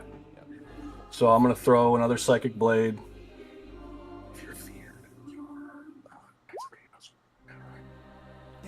So 21, and then as a bonus action, just so we get this out of the way, as a bonus action, I'll throw another one. Because my hands are empty. And that one's going to have advantage because of Nick. And that's a crit. Roll the damage for the first one. 9. Okay. Now roll the fucking crit. Like, did they playtest this one? I don't. So, like, Alright. So this rogue right here is an amalgamation of an entire class that they tried to create and had to abandon because they could not balance it. It was called the Scion class. You see why they can't. I see why they couldn't balance I it. played it in a campaign, and I had to like pick the switch off of that character because I was basically breaking the game and it was ruining the fun for everybody else. Like you couldn't lie to me, like stuff like that. That's not quite what this is, but there is some of that in this. Like rogues are already like juiced, right? But this the Psionic Blade rogue is probably the coolest rogue I've seen. I've played a lot of rogues. This one's probably my favorite. it's And we're only level 3. I can't wait to see what this thing can it do. it also gives the rogue another layer of like role play outside of just, hey, I sneak around and unlock doors and hit people from darkness. Sneaky little guy. Right. It adds the whole like, and I've got something for this, by the way. Sonic stuff. Wonderful. Yeah, I got something. Yeah. Okay. Yes, you. What's the total damage there? 17. 26 plus 2d6 and then 4, so 16, 33, 42 points of damage. Jesus. Yeah, and like nothing's immune to psychic damage, so that's the crazy bit. So yeah, he bypasses the resistances. Okay, yeah. Well, anything else? No, I'm still frightened, right? Yeah. Okay, then no, I can't move. So, You get a save at the end of your turn. what's the save on it? Wisdom. Can I roll to save as well? Oh, yes. You should have done that. Era, you should have done that as well. Sorry. I'm still I'm frightened. not. Era wasn't feared. Yes, Yeah. make you just fail. Yeah. Yeah. Why? Because it happened after I took my turn. Oh, no, you're. Yeah. Also, yeah. I think coming up on your turn, make sure you And that's my turn. Okay, so Lily, you're up. Something's wrong with it. Oh, I'm sorry. Here you go. One second. At the end of your turn. Yes, please. It's gotten back on. At the end of your turn, he's going to use this legendary action to attack you with its tentacle. Natural 1. Get fucked. Okay, yeah. I just You're- dodge out of the way. Yep. You're just. He's you're pretty apparently- screwed up right now, apparently getting his brain drum blown out. Yeah. Brain drum. All right.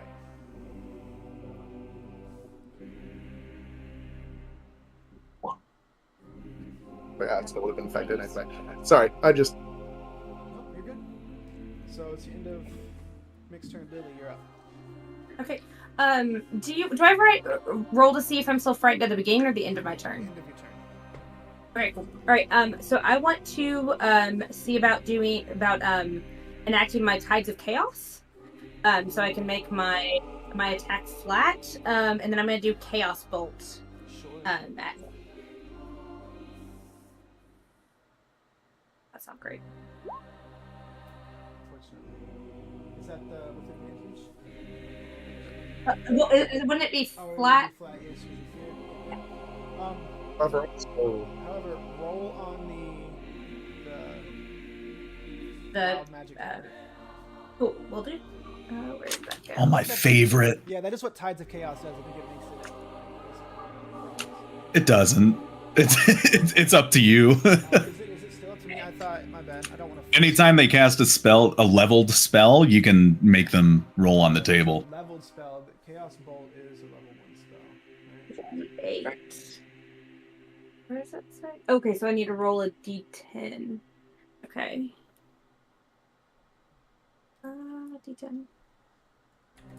But they also get Tides of Chaos back when they have to roll on the table, I'm pretty sure.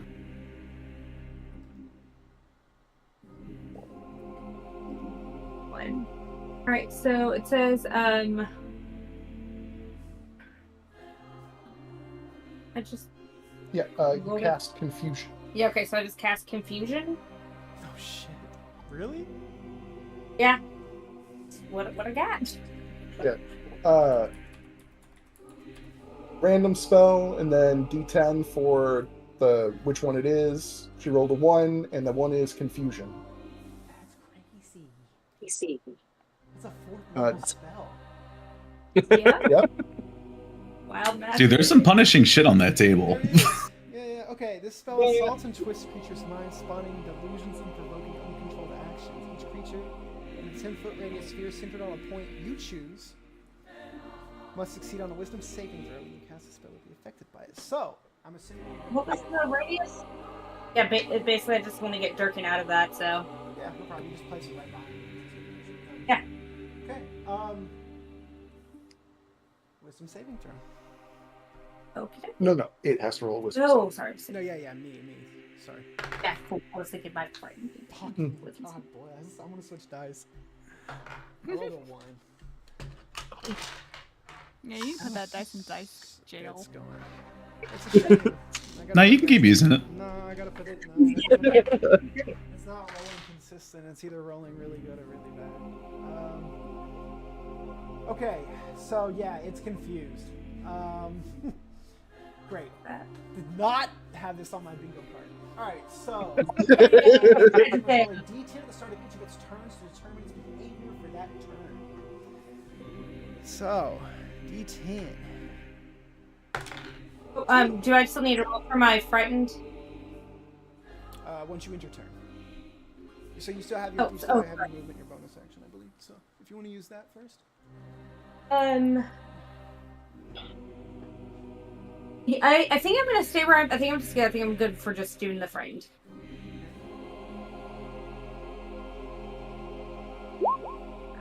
That's not good. Okay. Go frightened. Okay. God bless, that's crazy. Okay, so I rolled a 5 for its confusion at the start of its turn. Target doesn't move or take actions. You stun locked an eldritch thing. Yay! That's great. At level 3, no less. I know, wild magic sorcerer. But later on in the campaign, she's gonna blow off her arm or some shit like that. Like, however, at the end of each of its turns, it can repeat the save. Okay, cool. So you get to try again. I'm sorry, Sid. At the end of each of its turns, an affected target repeats the save, ending the spell on itself on a success. Yeah. Okay, so during its turn, as the confusion sets in on it, it was honed in on Darrow, but now it's like flicking back and forth between Darrow, between you, Lily, and you, Era, and it's just like the speed in which its like head is snapping around to look at all three of you all very quickly and determinately is freaky in and of itself, but it just seems lost in indecision looking at the three of you all. He goes, so many options, so many vessels. I am so close.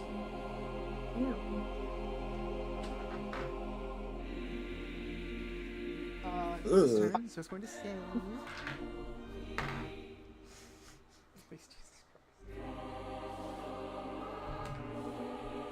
What's your DC? Probably good. Spell that. Give me 1 second. Last one. Go for it. DC 14. Ooh. Roll a 12. Yay! Still confused. Dirk. Well, Okay. I'm gonna do what barbarians do. Swing away, sweet chariot. Next, plus 8. Ooh, Don't forget your bardic inspiration. thank you. Also, Eh? Oh, wow. 14. Don't you have advantage? No, fucking loser Dude ran away. off. Gotcha. Fucking Darrow. damn it! Well, I mean, Taro. I'll excuse him for trying to not get body snatched by some eldritch god. Like, I don't. Still being a little bit. Little coward. Oh, it is a good point. It doesn't really change anything, but I was gonna move to the other side of him, over here. Dirk, you just miss. Ooh. All right, we'll use my bonus action to continue my rage. That's how that works. No. Oh, because you. That's how that works now. Actually, no, because it's just you have to make an attack roll, so it wouldn't matter. But yeah, I'm just gonna end my turn. Oh, I had a point of order thing. You said that the healing stuff didn't work. When I start my rage, I get 3 temporary hit points. Do I get those or no? You do. Yes. Okay. So, okay, is that your turn? That's my turn. Emmett. Okay. So he is still frightened. He reaches into a satchel at his side, pulls out 3 little pebbles, and whispers to it, "Sticks and stones, then. Sticks and stones." And there's a charge of energy. He'll then produce a sling. And even though he's going to take it at disadvantage, he is going to wind up this magic stone, bonus action, and shoot it with his sling. Should be in range pretty easily. Does this make this a magical weapon? Are the stones It does. considered magical for the purposes of ignoring resistance? It should. That's one of the weird ones because it's still bludgeoning damage, but it's from a magic source. That's fine. That's So, what like, I mean. That's what I mean. Like, yeah, magic weapons ignore that as far as. Yeah. It's similar to Shillelagh in that respect. Right. Yes. Okay. That's perfect. That's all I need to know. Yeah. Go ahead. All right. So 2 rolls because it's with disadvantage. And that's so good, but this next one's gonna suck. Okay. Unfortunately, that does miss. Yeah. So, As you're sort of trembling all right. So as you bring it up, you're trying to, but it's just like this thing is insane that you're looking at, and you just go wide with the stone. is it all right if I spin it to be like I sling the rock and the rock starts to go towards the target, and then it sees what the target is and it nopes the other direction? Yeah, sure. Let's Looney Tune it. I don't give a shit. Yeah, yeah. There's like, oh no. Yeah, you shoot it, it like turns and looks at the stone, and the stone just like, damn. It's just like, oh shit. Yeah. I will. I still really can't get closer to it, so I'll hold position.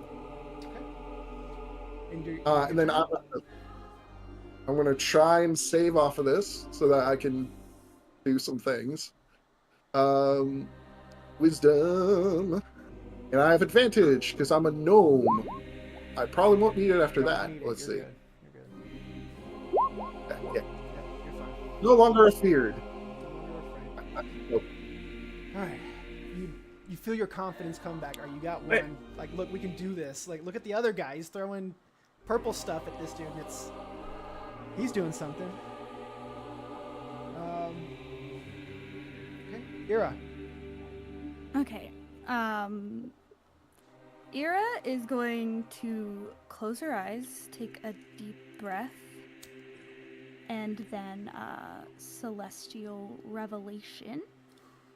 So she starts shining a really, really bright light within a 10-foot radius of her, and she's gonna move close to the eldritch being, pull out her rapier, and attack. Ooh. Okay. Okay.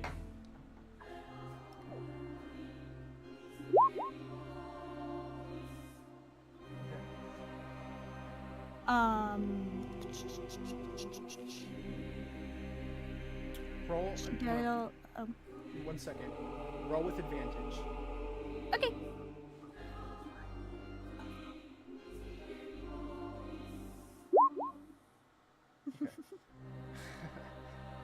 Everybody else, I need you to make a perception check.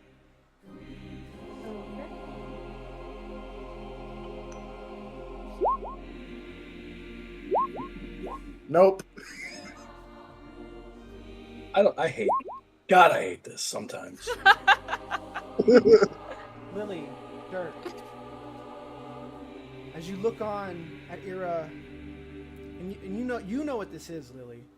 It's when an ASMR releases their true power, their true essence.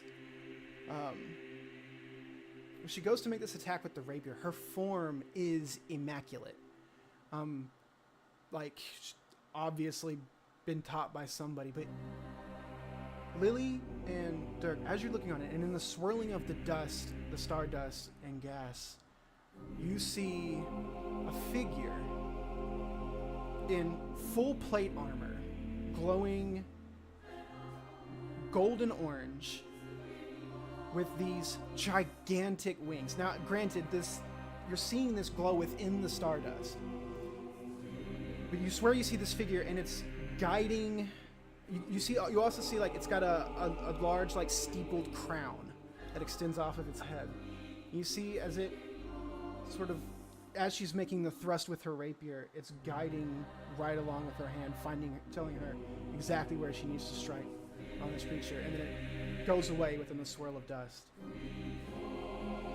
ahead and roll your damage. She does an additional 2 radiant damage. Okay. Now you roll, Kira, you roll a charisma check. Check or saving throw. Oh, there we go. There's the check. I was like, where's the check? Okay, cool. It's almost as like it's in the back of your mind, but in your ear at the same time. You hear, "Daughter of honor, it cheats. Do not let it succeed in its goal."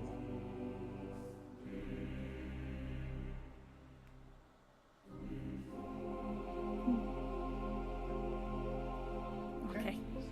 Yeah. Anything else? She's gonna kind of like glance at Durkin and bardic inspiration him. Wait, no, that's don't have a bonus action. Never mind. Yep. End. Okay. And at the end of her turn, it deals to any creature within a 10-foot radius takes 2 radiant damage. It doesn't say there's a saving throw for that. Yeah, it's just okay. You see this thing shine back and shrieking away from your radiant light.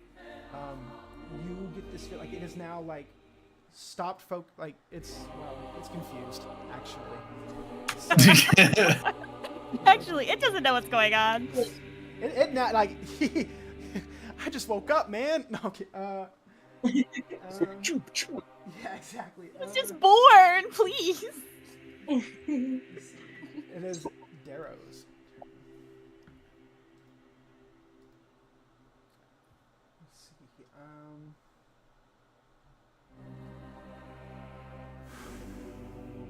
Okay. He looks at you doing that, and he sort of like steels himself, and he runs forward. Go, Darrow, go. And he releases his necrotic visage. And you see these black skeletal wings extend from his back. As he sort of, you see like his eyes go completely black, and like a little trail of black ichor begins running out of the corner of his eyes and out of the corners of his mouth. His teeth like elongate. His whole body just sort of not distending, but like elongating in the features. He lashes out with an attack with the big skeletal wings that he just formed. The dagger in his hand.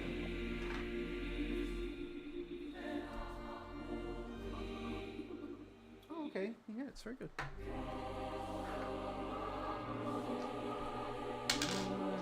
Sneak attack. 6, 8,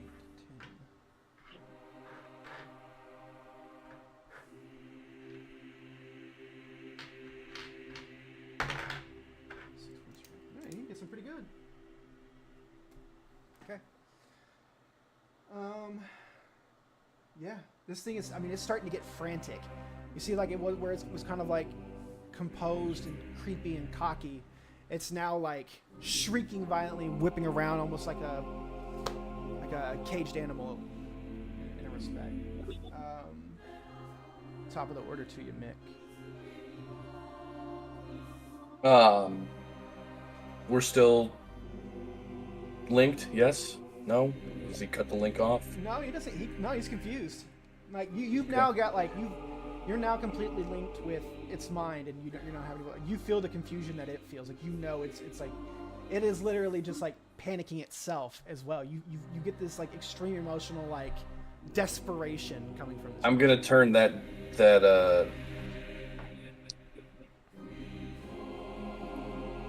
emotional cocktail to 11 mentally.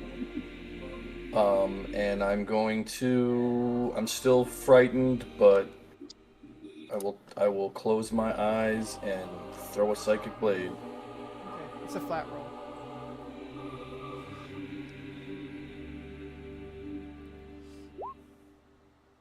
Yeah. And I'm gonna I'll roll the damage on that, but my bonus action will be flipping another one at him. 16. And that'll be advantage because of Nick. And 23. And that'll be 11. He doesn't get the... Don't get the sneak attack damage on that one. Okay. And then what do I... Is it a wisdom save for the frightened condition? Yeah.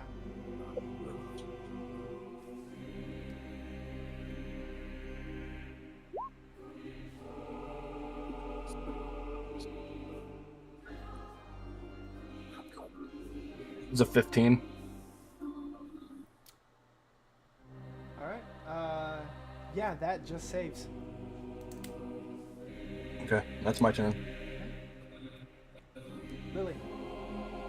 Okay, I'm going to do my bonus action when I go ahead and take innate sorcery, so I make it flat again. And then it also my spell save DC is for sorcerer spells increased by 1. So I'm going to go and take my action and go for another chaos bolt. Okay. I'm gonna start rolling D100s, I think, to determine. That is good. That is. That sure is. Yay! Okay. Oh shoot! Actually, did I hit it twice? Oh, did I hit it twice? I didn't mean to do it. You can just click where it says Chaos Bolt. That'll roll your damage. Okay. Oh, there you go. Okay. Okay. So that's some. Okay, and then. Was it Oh, because it thunder exploded. damage? Oh, is that what happened? I don't know. I've never done this before. Okay. I don't know what happened. What, Chaos Bolt? Yeah. Oh. So I haven't used that spell as much. I always pick Chromatic Ward. Fair. This is the cantrip, by the way. It says 5 plus 13. Why is one of them 13? I don't understand that.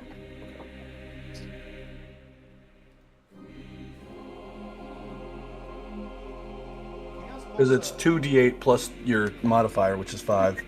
Okay, cool. So is Oh, no, it yeah. just? So Sorry. did I just do 18 thunder damage? Is that right? Yeah. Okay, cool. Well then, Plus 1d6. okay.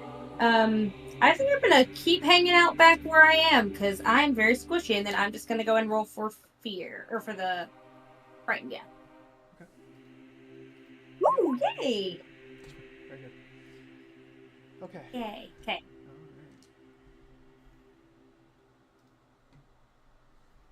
Okay. Is it your turn? Yes. This thing looks pushed. Like, you all are putting up way more of a fight than it anticipated. It's confused. It is just... Oh, man. This thing is... It looks like it's about to lose its mind. And I rolled a 9 for the confusion. Literally. The creature can act and move normally. Yep. So, it's going to spin around and look at the 4 of you behind it that have just been laying into it. Well, 3, and the one guy who's trying to talk to it. And it is going to scream out, "Enough!"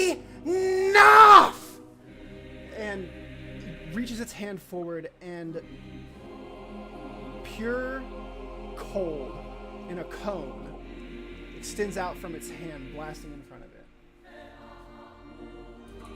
Uh-oh. Okay, I need... let's see here, 60 feet. gets everybody. Everybody needs to make a Constitution saving throw. The 4 that it's hitting Dirk, you don't need to roll anything. Solid.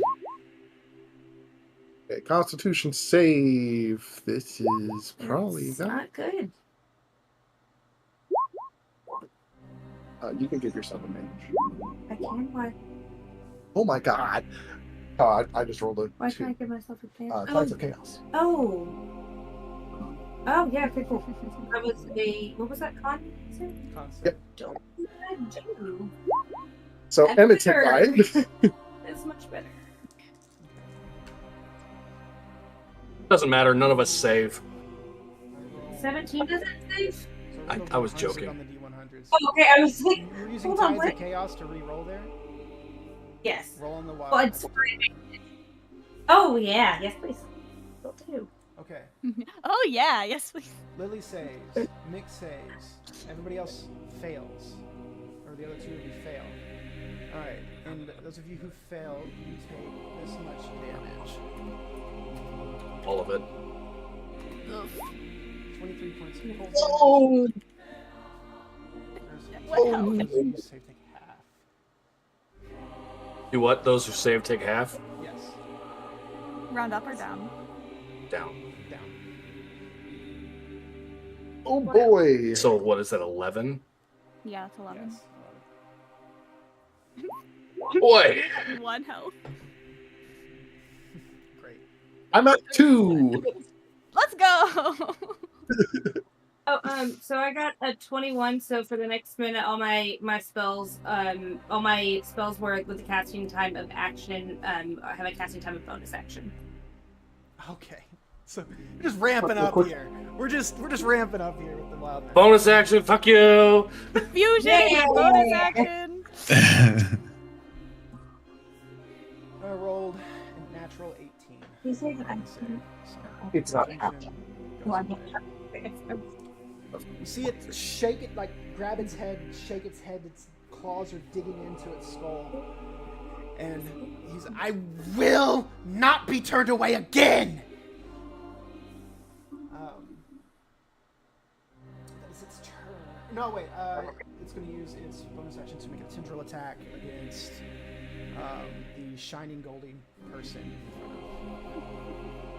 front of it. No. That is a 15 to hit. It hits. You take... If it's more than 1, she. Yeah, it's 6 necrotic damage. Prone. Oh yeah. He falls to the ground. No.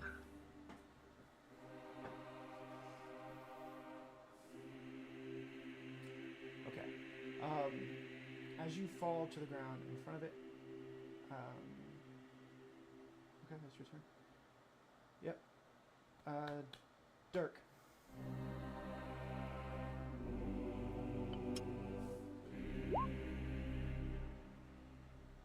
Oh wait, do I get advantage? Yeah. Yeah, I'll take the first one. Yeah, that works.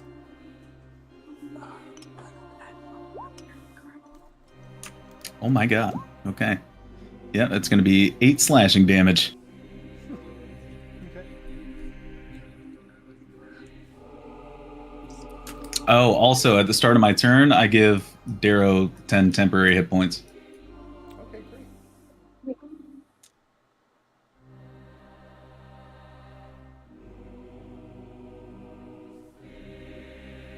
Is she still glowing when she falls to the ground? No. the Scratch wings- that at like, 6. That's The what I wings thought. that you had unfurled, like as you fall back, like you kind of do it like dramatically, and like the wings like kind of dissipate into feathers. Your light fading, your glow fading as you fall. Now I will say this: as you fall unconscious, the quote unquote ground does not catch you. You guys can tell that she's like floating down. Whee. Okay. Is that your turn, Dirk? Yes. Emmett. So I'm going to just roll a d20 real quick just to check something internally.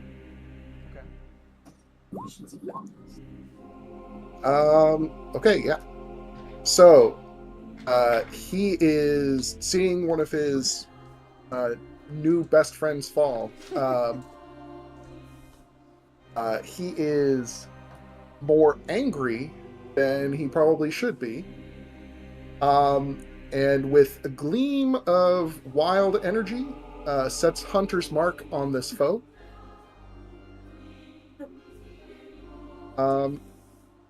And then will and then we'll sling another stone at the target. Do I get advantage since Dirk is there, or is the enemy no longer flanked? Yeah, with her being unconscious, no longer flanked, unfortunately. So yeah, he's gonna throw another stone. Oh, that's good.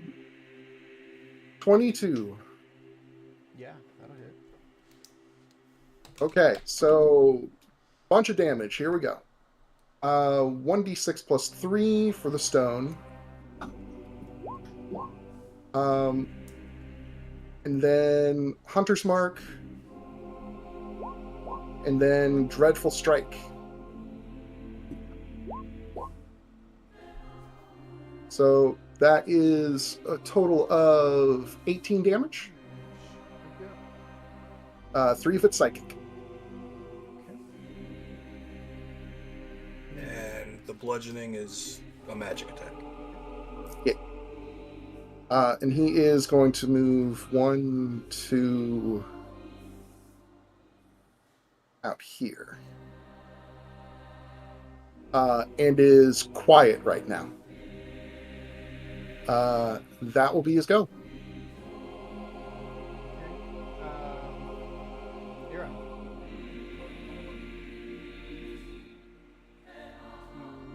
To make a death saving throw, please. Yeah.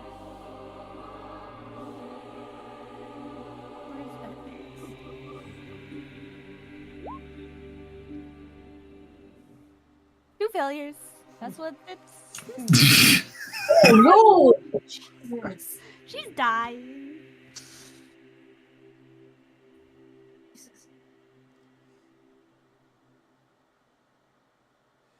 Just a little bit. Ira, at the end of your turn,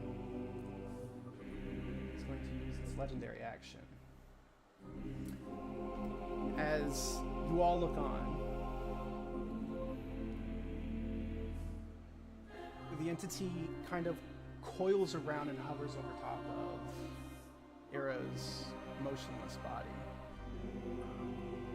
You all hear him say, "It works better when the blood is the same, but I guess this will have to do." You see it raises its dagger up above its head. Darrow screams out, "Fine! I will do it."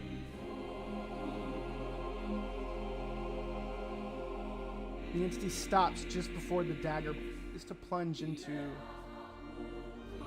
Ira's heart. As he uncoils from around Ira and looks over, he goes, "You will give me your body free?" You all see Darrow look around.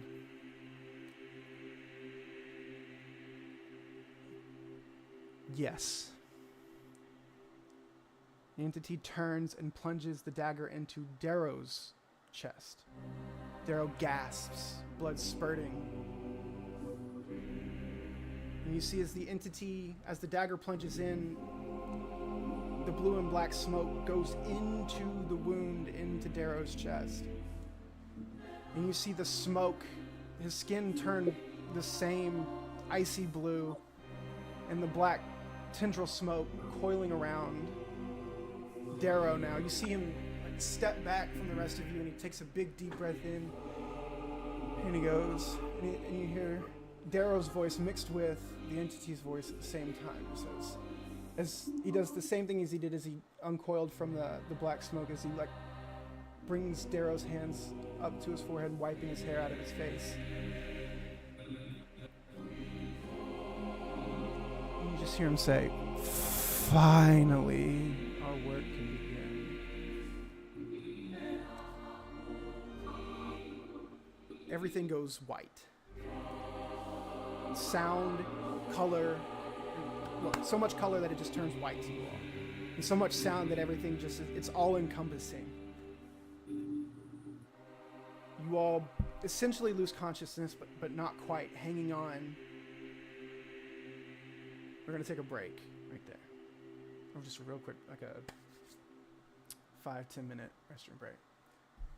Oof. Crap baskets. Wick has to go reevaluate all of his life decisions because we almost just smoked his big bad at level fucking 3. That dude probably had 5 hit points left. Wick was like, somebody needs to go down so I can fucking fix this. Or I was gonna kill him the next round. Actually, I was hoping that. I feel bad because like I knew that like I tried to throw healing word at Darrow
All right, can you all? Nah, never mind. We'll just do it this way.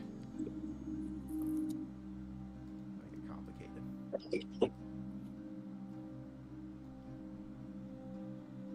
Ooh. Okay. Can you all place yourselves within the pool? Anywhere. Doesn't matter.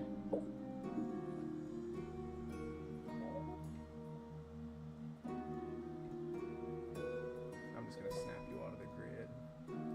Yeah, you can do it. Uno más. We're in the pool. The pool. Is Ira still unconscious? No, you'll be conscious. What?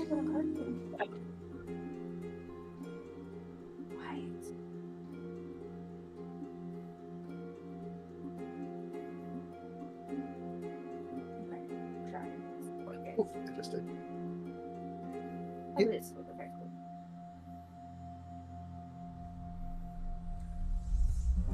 Straight here into the water. Yeah, thank you. You okay with that? Alright. Okay. So, pick back up from the break. Alright. So, situation you all find yourselves in after the whiteout. You do this. Hey, don't forget to restart the stream. It's restarted. Thank you, though. I appreciate you. Okay, so the situation you all find yourselves in when you come into is you breathe, you take a big deep breath in, like you breathe yourself awake with that kind of shocking, like gasping breath. And every one of you all inhale water that is so salty it almost dries your mouth out on contact. You all now realize that you are floating in a pool of water. Now, it looks exactly how it looks like on the board. This is an enclosed space, so this is like almost a natural pool. Obviously, it's got the steps and the stonework up there, but there are trees sort of framing the outside of the pond on the southern side of it, like it's shown there. This is an enclosed structure. Not an enclosed, it's like domed, but half of the dome roof is missing. So think it like, so it's like almost kind of coming up like a dome, but the first part, like the top of like the crest of the dome has crumbled in and presumably fallen into the water, whatever. But the water is also glowing this faint light around you all. Those of you all who are proficient in arcanic magic, this pool is just teeming with magic. You can feel it. It tingles your skin as you're floating here in this pool. This water, like I said, is extremely salinated to the point where you don't have to really work hard at all to keep yourself floating here. The water is almost keeping you buoyant itself. You all come to, and your senses kind of hone in just in time for you all to see a figure hovering above you all. Silhouetted, backlit by a giant full, like dark violet purple moon. The moon is not normally that color. It is essentially, it looks like the same color that the star was, that creature emerged from. You all gather the silhouette, and as your eyes focus and kind of parse out the light of the eerie light of the moon from the figure, it is Darrow or whatever, or whoever Darrow is now, floating above you all, looking down on you all. The tendrils, the smoky tendrils sort of writhing up around him. Skin still icy blue. Doesn't even say anything when he looks down at you all. And he just floats away.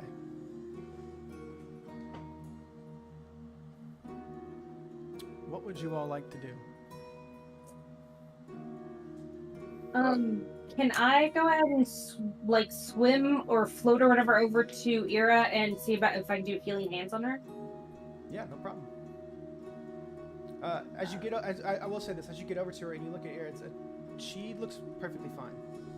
Oh, okay. Actually, all of you all do. Like you look around, okay. And it does not look like you just slugged it out with an eldritch horror. Okay. Yeah, I'll save you the spell or whatever. Cool. Never mind. Quickly to shore. Yeah. Probably for the best. We should, yeah. Yeah, let's swim to Yeah. shore. Is the water warm? Very. It's very warm? Soothingly warm. Like almost. I'm gonna fucking hang out here until they start bitching and complaining. Okay.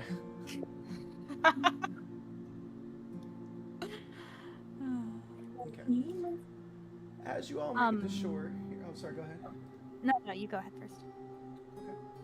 Well, as you all make it to shore and pull yourselves up onto the steps, your bodies feel heavy. Not painful, but you feel just exhausted. The hangover that you were once feeling when you woke up prior, it's there, but more in the back of the head, and it's not really there much. But it's, kind of there, but not really. Let me see if I can upload this real quick. Okay. Cool. It's gonna stand out really bad, but it is what it is. Okay. On the steps, the top of the steps that you all have pulled yourself to, you see a basin. On that basin, you see a floating red orb. Now, when I say basin, it's like almost like a pyramid. But at the top, it's leveled off, but it's encrusted with the same red gem, and on the three corners at its base are also encrusted with these red gems. Like the points are made up of this red crystal, and the rest of it is this seemingly the same stone from the rest of the surrounding area. The glowing red orb is pulsating with a violet purple light inside of it, so that it gives off this like really, really weird color mixture, but it is pulsing with some kind of energy. Are there any symbols on the basin? Make an investigation check. Does this place look familiar at all? Make a history check. Okay. There are no real symbols. It's very intricate stone and gem work, though. History.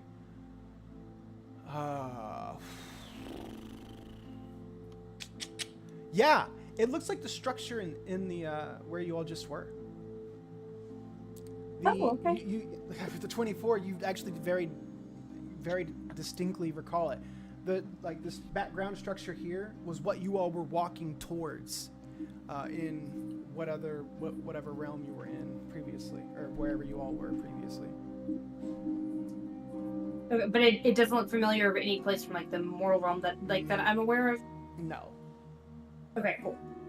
Can I check the stars for any constellations I might recognize? Make a nature check or survival check. Can I help with Want that? survival? Sure. Yeah. Whichever one you can pick. Whichever Oh, one. Jesus Christ. Yeah. Oh boy. Yeah, no. You don't get to see all of the sky. The dome has enough of it left where you don't get an entirely full picture of the night sky above. You only can make out some stars, but not enough to get buried. Could I possibly see if I might have traveled through this way? Make a. You can make either a history or a nature check. Neither of those are great. I'll try nature. We'll see. No. Oh, wow. Wait, you have a -1 as a ranger to nature? That's unique. I'm not a smart boy. Fair enough. That's weird. Yeah, that's a weird association. Yeah, that's fine. I think you're plenty smart, Joe. Don't worry. No, I recognize he's just like, well, I might have been here, but I could not tell. It smells like nature. Whoa. Yeah. So this orb that's in front of us. Oh, sorry, go ahead. Oh, I'm just saying it's better than where we were before, I guess. Yeah. So this orb that's in front of us, is it like an actual? Does it look like a solid thing? Is it magic? Like just a like energy orb kind of thing? Make an Arcana check.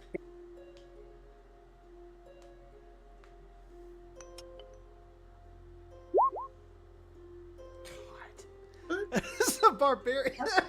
Yeah, right. Barbarian's like, what the fuck? Yeah, fuck the stars, but magic. I got you. Yeah,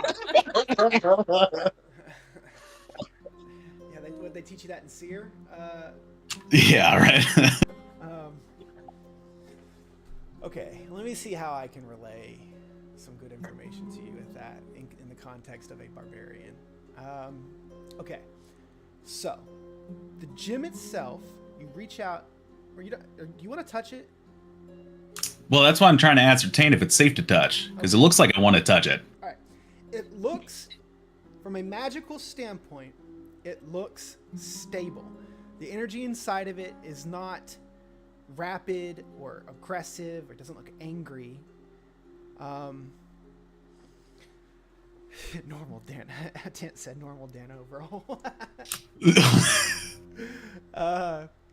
Okay, so the energy inside of it looks like, yeah, it looks tame. The orb itself looks crystalline, like just at a glance, it looks crystalline. And you know, and this is a generally known thing for magic in general in this world, crystals can store arcanic in nature energy inside of them. They can be used as energy batteries or conduits. There's various different uses for them, but depending on their rarity, their size, and the clarity of cut for crystals in this world, they can hold, like, that determines how much energy, how strong, or like how like meaning like they can be infused with like spell slots, stuff like that, to various effects depending on the, again, rarity, clarity of cut, and size, with rubies, diamonds, and sapphires being the best. Sorry, ruby, diamonds, sapphires, and emeralds being the rarest or best gems for storing arcanic and nature magic, or just raw magical energy in general. Are different types known for storing different types of energy or magic? Yeah, different colored gems corresponding with, like, obviously colored like fire magic responds to red. Red gems can store fire magic and fire energy better. Blue for ice, green for like nature, so on and so forth. Diamonds are good at holding all of them. Diamonds are probably technically the best. The most versatile. Mikhail. Yeah, Oh, did you swim up to the shore? I did. Okay. The second you step foot on the shore, you are overwhelmed with a psychic blast. I obviously stagger to my knees. Pain, horror, fear, everything. A horror scene flashes in front of your vision. You see 6 people bound, gagged, being like a spell circle being drawn around them. These people are being set up in a ritual. You see a man carving symbols into the ground in front of them. All of these things flash in front of your vision very, very, very, very quickly. And then you come to eventually, obviously. You know, you've experienced one of these before. In your past, it's actually one of your little extra gifts. You can feel psionic echoes when something brutal or powerful enough happens in the world. You have the ability to not relive it completely, but get little, like, Snippets. readings. Yes, exactly. And so obviously something wicked happened here, and you are picking up on it.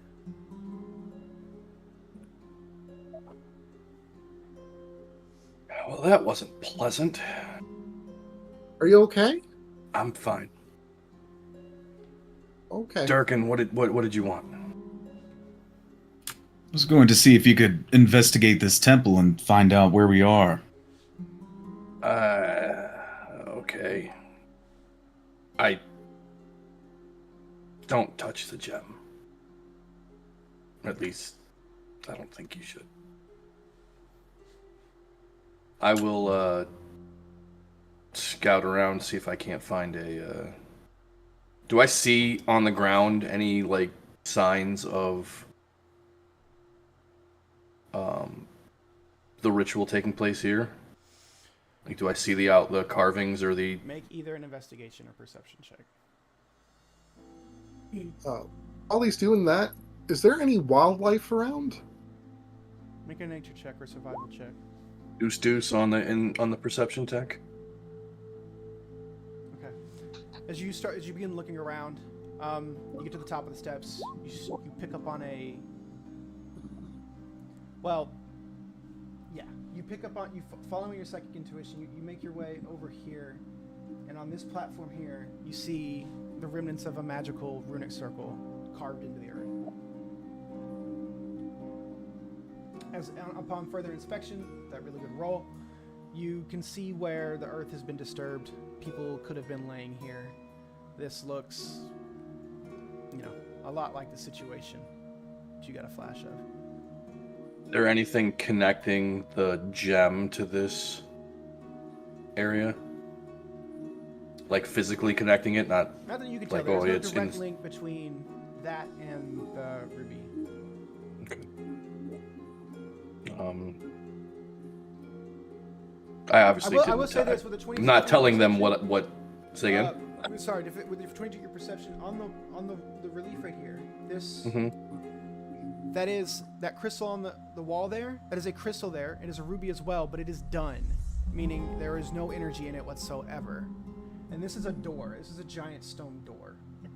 By the way, it's got a slit down the middle. I don't know if it's kind of hard to see, but this is a bisected door. Yeah. Okay. Is it accessible, or is there rubble in front of it? It kind of looks like there's. There's a little bit of rubble, but that's just from like time and things kind of. Okay, so it's not like blocked in. Correct. Yeah, it's actually just got intricate carvings on it. Are there like handles, or does it like look like we would need to do something? Yeah, the second part. It's a puzzle. Yeah. Oh no. Doors and puzzles, Dano's favorite shit. Game 1, baby. Let's go. I'm gonna clear. I'm gonna clear this platform. Start clearing this platform. Like, when you say clear, you mean like disrupting the runes? No, I mean debris, any type of foliage or whatever like on there. I want to clear it off and clean it up so that I can see the runes more clearly. Word. And I'm also going to telepathically tell Dirk to do the same thing to the other pad and tell him not to touch anything that's like written on the ground. Just pick up the leaves and the dirt. Will do. I see that you're cleaning up that particular area. I'll do the same for this other one over here. Lily, did you say? I think I heard you were going to want to say something, right? Were you going to try to do something as well? Oh yeah, I was gonna say, I'd like to go up to the door and like see. I don't know if you mentioned. Are there any is there like any kind of like carving in there? Any like symbols or anything like that? I don't want to touch anything, but I just want to like study it to see if I can figure out how the door opens.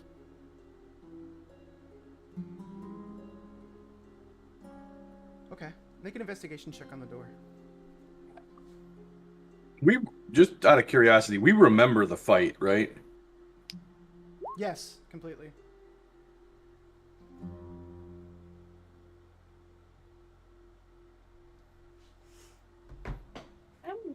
While they're all doing that, Ira's just gonna sit. Ira's gonna sit on the steps. Okay. You breathe for a second. Let's start with so Dirk and Emmett and Mick are basically just cleaning up this area over here. So we will do. Sorry, Emmett, tell me one more time. What exactly were you trying to do again? I think I was just saying if there's any wildlife. Oh, any wildlife. That's right. You made a check for that. Yeah.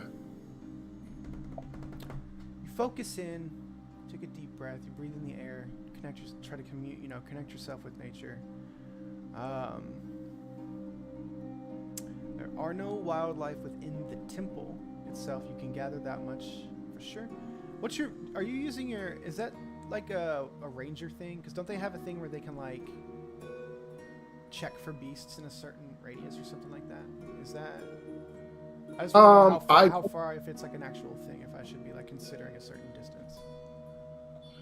No, with this, I was just seeing if there was any wildlife there for the possibility of maybe I could talk to something. Maybe, talk with the neighbors. Yeah, within the temple's actually eerily quiet.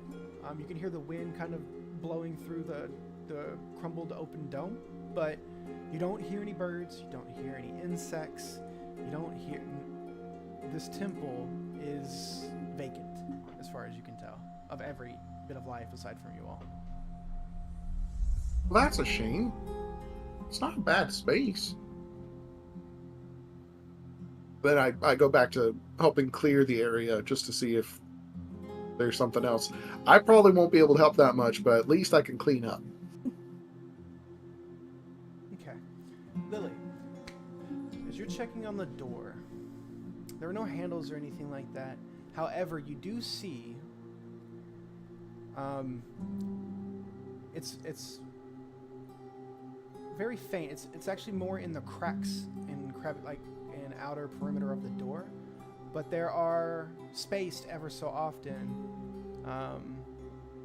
small red gems sort of just outlining each door, and it's the same red gem as the console and the gems on the wall above the door. Although the ones on the door are not glowing. Okay.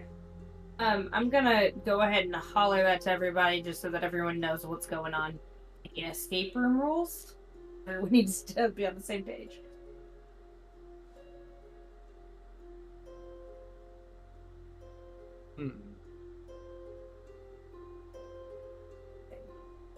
Have you tried opening the door by force?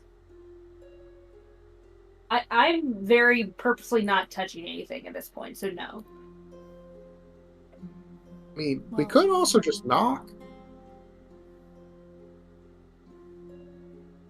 You think something's on the other side? Well, I'm not sure if there's wildlife in there, but I mean, clearly there are other things I can't sense.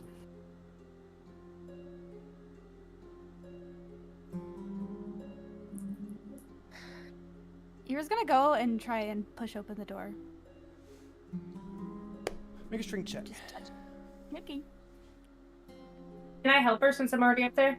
Sure. Like as I see her going for it? Okay. Yeah, you make a tag team shove. Yeah, these doors are big and they're stone.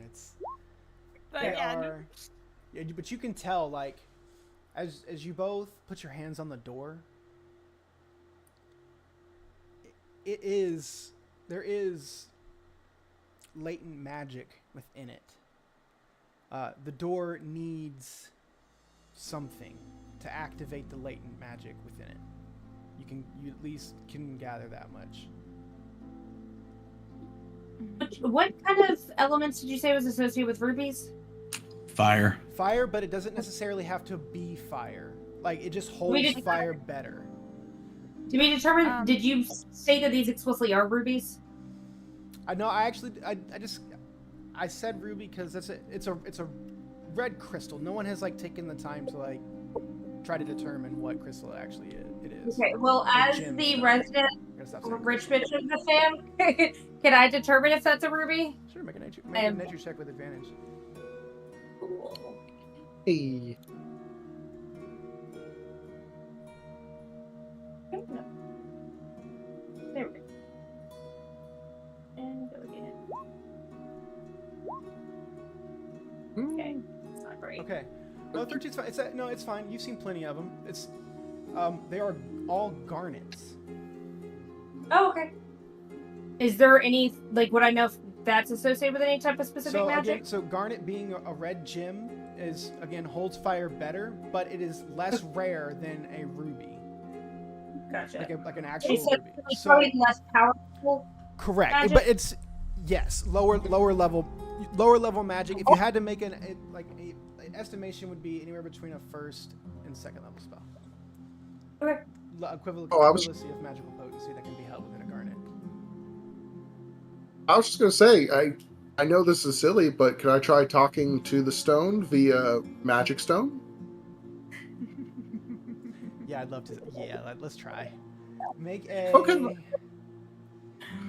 a spell. Yeah, make a check like you're making a kind of like a spell attack against it.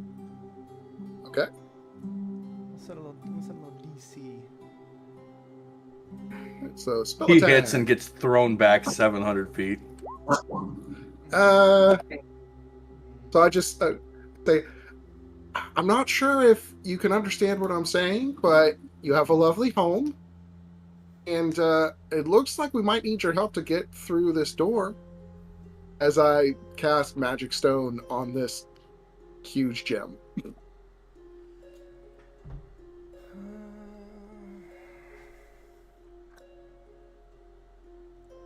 It hums back at you, really loud. Okay, that's a response. Thank you.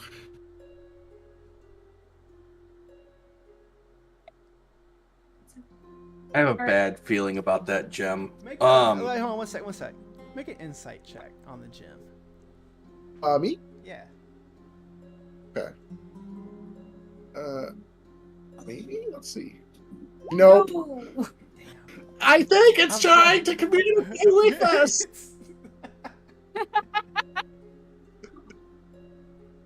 I'll take a step back. Golly gee, Batman. All right. Yeah. I'm really afraid I'm gonna get hurt, but I'm thinking about doing Sorcerer's Burst at it for fire damage. Can I try to roll for that? I mean, it's a floating gem. You can just hit it if you want. What? Sorry. What do you do? What's Sorcerer's Burst? Yeah, so like basically I can choose what kind of damage, and then I just roll 1d8 at it. So I was just gonna try to do fire damage on it and see if it reacts. Is it a spell slot? It's a cantrip. Yeah, it's cantrip. Yeah. It's a cantrip. Okay. She's got like 12 cantrips in one spell. Yeah. Okay, so It's not far from that, but it's a little better. you're Okay. reaching out with your magic to burst fire damage around the garnet. Yeah. Hopefully it doesn't kill me. We'll see. Okay. Oh, what am I doing? Let's see. Fire. Oh. Okay. Whoa. Okay. As you reach out with your Sorcerer's Blast and you coalesce the fire energy around the garnet, you all feel and hear a pressure shift in the around the gym. It's almost like a vacuum noise. It's like air like air rushing into the gym.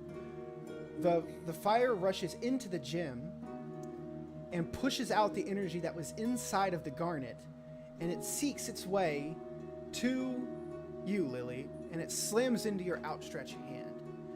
You see what looks like reds, yellows, purples, just a rainbow of color and energy coursing into your hand and up into your arm, into your elbow. Your hand feels like you're just being tasered right in your arm. But you now have what's called a chaos cantrip. Okay. Chaos cantrip. For one use, you have the ability to modify one of your cantrips with the power of chaos. Oh, okay. The console, the garnet console here, the garnet is now done. It is out. The fire energy has been absorbed into it and it has dissipated, basically. It's now not glowing. However, Lily's arm is glowing. Did that do any damage to me? Nope. Okay. Hey, aim that shit at the one that's dead above the door. I bet you the door opens. Oh, okay. Oh. Okay, sure. Sure, yeah. I'm gonna do that. What do I need to roll for? So you just the same cantrip if you want. The chaos right now it with you because it's new to. Well, it's different. It's not the same chaos that you're used to working with. It's instead of it being like whimsical and nice, this chaos is like darker and destructive. But no, you reach out with the cantrip, focusing on the garnet in the wall above the door, and you release the energy, and you see it get absorbed into the garnet and coalesce in the middle. This garnet lights up, and you see the energy course through some of the carvings and runes along the door and into these other garnets that are here, and they all light up. And you hear stone that hasn't moved, or stone that is hard and heavy to move, grind its way open as the doors open up.